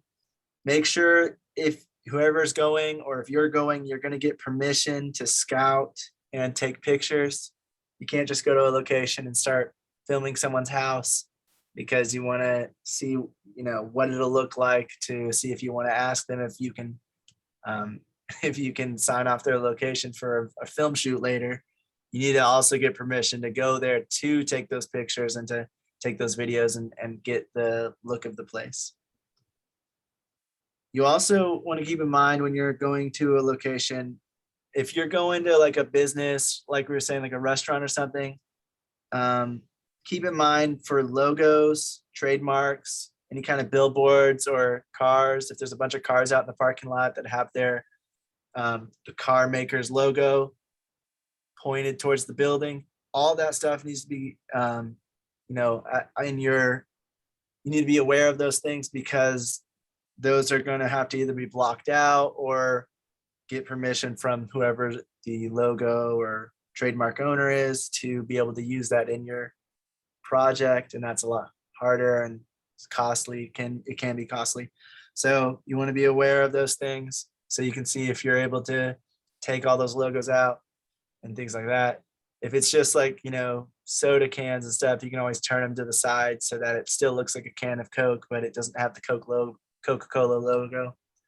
But if it's like a billboard or something outside, or another whatever. alternative would be like, there's a specific kind of sticker that you can put as well, that's like you change the entire bottle and you just put it into a generic. There are places that sell generic looking bottles and props and stuff like that as well. Oh yeah, so it just says like hot sauce instead of Texas Pete or something. So you just Or put it this little says, sticker or it's just around like it. a funny, or it just says like a funny version of it. You know how the TV shows and old cartoons used to have like Like a like How spoof Impossible, version? instead of Walmart had Smarty Mart, and Banana Republic instead they had Club Banana and that kind of thing. So they also changed the names around. Right, but that would also require editing, so it would be something. Yeah, but I mean, like there are Etsy shops where you can ask for like some props and they will make it for you. Right, but you can't, like if it's a sign, you can't change the actual sign, so you would have to edit it out. Oh no, yeah, I'm way. talking about smaller props. Yeah. Okay, yeah. Like for like little props, it doesn't matter as much. But if you're location scouting, you're wanting to know more about the bigger logos and trademarks, and if there's a bunch of cars parked there that's going to have their logos on it, or if there's a billboard or something like that that's going to be in the scene, those are things to keep in mind, because you'll have to edit those out or work around them or shoot around them, which could be hard to do. But little things like that, there's plenty of options where you can use it, and you can just flip it around, or you can add those fake labels like Priscilla was talking about. Go to one of those websites or something and just get something like that, or just get a fake sign put up that says, like a variation of the store, kind of like an off-brand cereal. It's like crunchy cinnamons or something instead of cinnamon toast crunch. Yeah.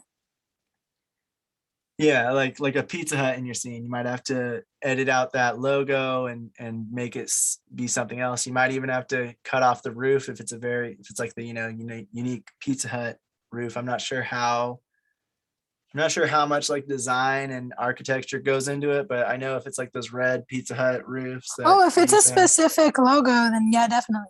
Like No, I know Nike, about a it's just a logo, but freaking I'm check saying like mark. the but- building itself. I don't know if you have to change the roof.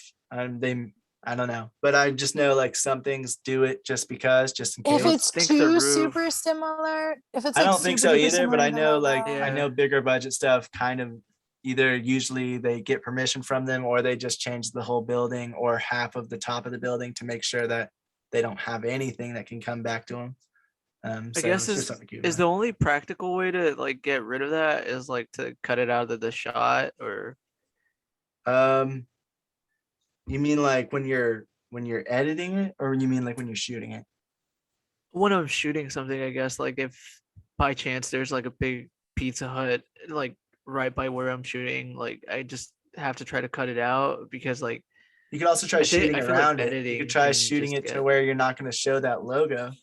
You just right. have to know, like, be aware of that and not move your camera in a way that's going to show the Pizza Hut logo. You can also do it in post, but post becomes very expensive because you have to do Yeah, yeah, that's something I visual would effects want to kind of thing. avoid. Yeah. So you The want to more avoid stuff that you have to do in because you can, post, the worse it is. but if it comes into your scene by accident, then yeah, that could be done with post. Expensive, Right. but time consuming also. But if you're aware of it, then you want to try to like avoid it before it gets to that point. Production design It's a lot usually easier if it's a static shot. If it's a moving shot, it's going to be a lot harder to key that in and keep it, exactly, moving with the building itself and all that. then And becomes also like changing shape and stuff like that.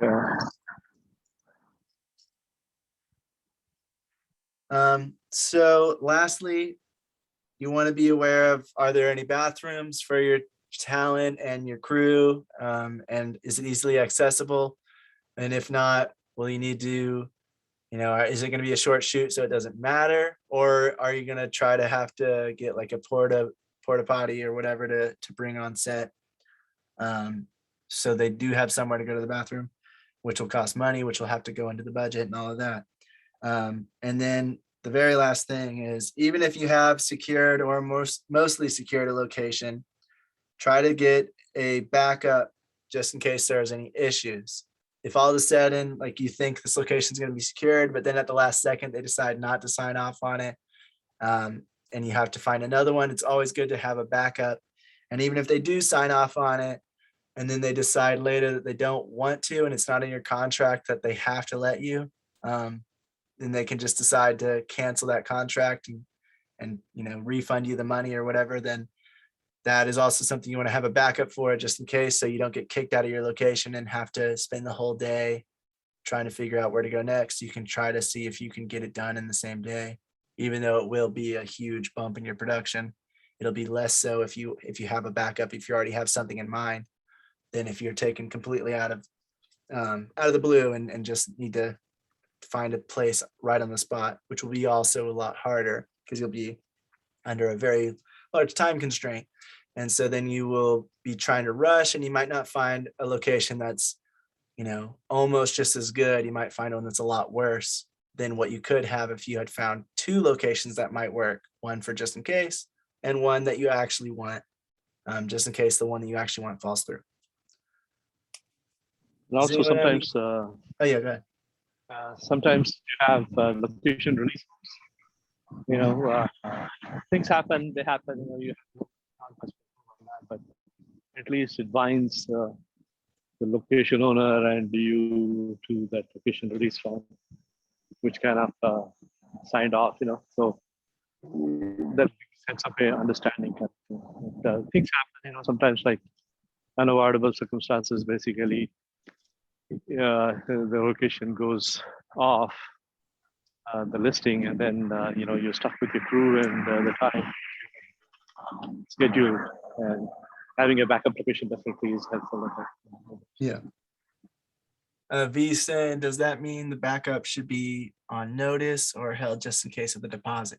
I wouldn't hold it unless you have the money for that. I would just like, I don't really know if it should be, I mean, yeah, you could communicate that, hey, we're gonna go with this other thing. But still, like, we might shoot at your location at a future time or something like that. And that way that person is ready for you to call them back. But mainly you just want to have something in mind, at least, that you've visited. Because when you're location scouting, you should be location scouting a few different locations. Even if you find the perfect spot, or you feel like you found the perfect spot on your first scout, when you go to the first location and you're like, this is perfect, exactly what we need, it's recommended that you still go and find a backup or two, or just go search a few other locations to see if something's even better. If not, you can always just go back to your first location and say, yep, this is the one that I thought this is the best one. But if you do find something better, then you didn't miss out on it just because you felt like the first one was the best when you first got there. So it's always good to just have those in mind and then be like, well, if we, just have it in your mind, like, what was the other location we went to? And then, oh yeah, it was, that other Mexican restaurant that we needed to record at, and they had a pretty good setup. So, and then if you're recording at one that you chose and it doesn't work out, you can always call those other people at that other restaurant and say, hey, our location fell through, can we use your space? And then see if they let you or not. If they don't let you, then yeah, it will become a problem and you'll have to find another location. But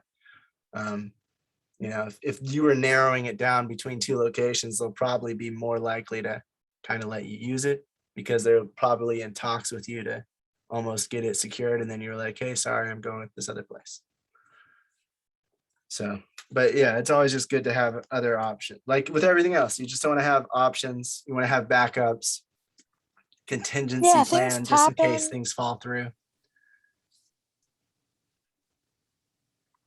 What, honey? You usually, when you get the permit, they ask you to specify the location, the backup location. So they won't give you the permit until you specify those things, and that actually comes in line with getting the production, the location release forms, and they want to see that the film commission kind of through that.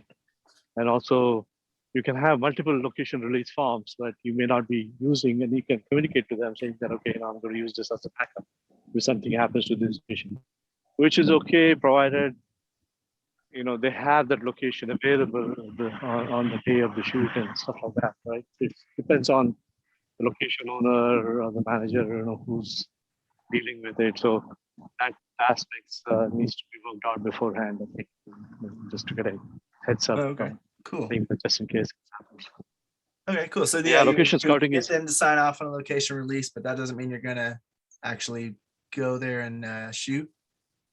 Right. Yeah, okay. Absolutely. Because sometimes, let's say if you get a location release form and the house owner is where you're supposed to do the thing, and something happens to his power or water, right? So the pipe burst, or he has emergencies in the family and he's not able to attend. So he'll just say, I can't provide location because I can't attend to your needs if something happens. So they just take that location out. So in that case, that makes sense. You have, Yeah, cool. Thanks. All right, so there you go, V. So yeah, you want to have multiple locations and then just have them all in the process of it. And I saw one person say that they get locations they put them on hold sometimes, like you were saying. You were asking about that.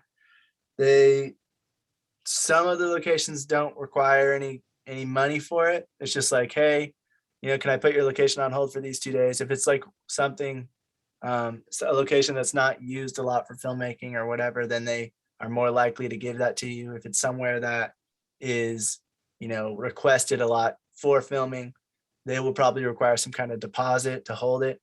But I have heard of people doing that too, where they deposit or they just put a few locations on hold, and then they say, hey, we don't need this one, we don't need that one. And so then they would be in that process And I guess they'd have those location release forms all filled out and then just not yet paid off until they pick one. So that's good to know. Thank you. Vish. Does anyone have any questions or comments on any of the Yeah, locations? because I Scotty? think, the location release, right? It works both ways because they want to also make money because they have a schedule their houses for filming and renting it for film. So they are also making money. So sometimes it works both win-win for both ways, right? Right. So they really don't want to get out of it also because it's a potential loss of money. So Right. that really happens. But sometimes It's kind of like when you're buying a car from somebody and you say, hey, can you put it on hold for a second? I'm going to see if I want to buy it or not, but I want to see this other car first. And they're like, all right, because they want to try to sell that car to you. So that's also true. All right, so I just wanted to mention a few things. Well, first of all, what we're studying next week. Next week, we're going over lighting the broad side and lighting the short side. We kind of looked into it a little bit today when we were talking about natural lighting and negative fill. We'll delve a little deeper into it and see the differences and see how different each look can be and when to use them and when not. And then just some sound recording tips and techniques. I'm not sure how much of this information will be new or will be stuff we've already heard, but we'll look through that and then talk about it on Thursday. And those are the things for Thursday. So Thursday's meeting shouldn't be too long. After that, we have that audio exercise going to be due October 12th. That'll be a Tuesday. We moved that Monday's meeting to Tuesday. So October 11th meeting is now on October 12th on Tuesday. It'll be Tuesday at 9 p.m. And we'll be watching through everybody's clean audio exercise to see how we all did and giving like some feedback and stuff like that. And then we'll also be talking about lighting technician roles. But so that's something to keep in mind. And lastly, I just wanted to say anyone watching right now or the ones of you guys, the ones that are in here right now that are going to be part of the short film we're doing in November, or anyone who's watching who's going to be part of it, we're going to start reaching out to everybody this week, either Tuesday or Wednesday. Priscilla and I went through kind of like a pre-production list of things that we thought we might need and different crew positions we think we need for this particular shoot. So we'll be reaching out to everybody Tuesday, Wednesday to talk about what role you could have and confirming like scheduling and stuff like that by communicating that with all of you guys and figuring out what would work best for you and what would work best for the majority, and then just working from there. And then we'll start pre-production and having like production meetings on that starting either next week or the week after. So just keep that in mind. We'll be contacting you guys through like either the phone or email, and probably both, to try to get in touch with you guys about what you might want to do on set and what we thought would be like best fitting for you. I'm going to stop the recording there.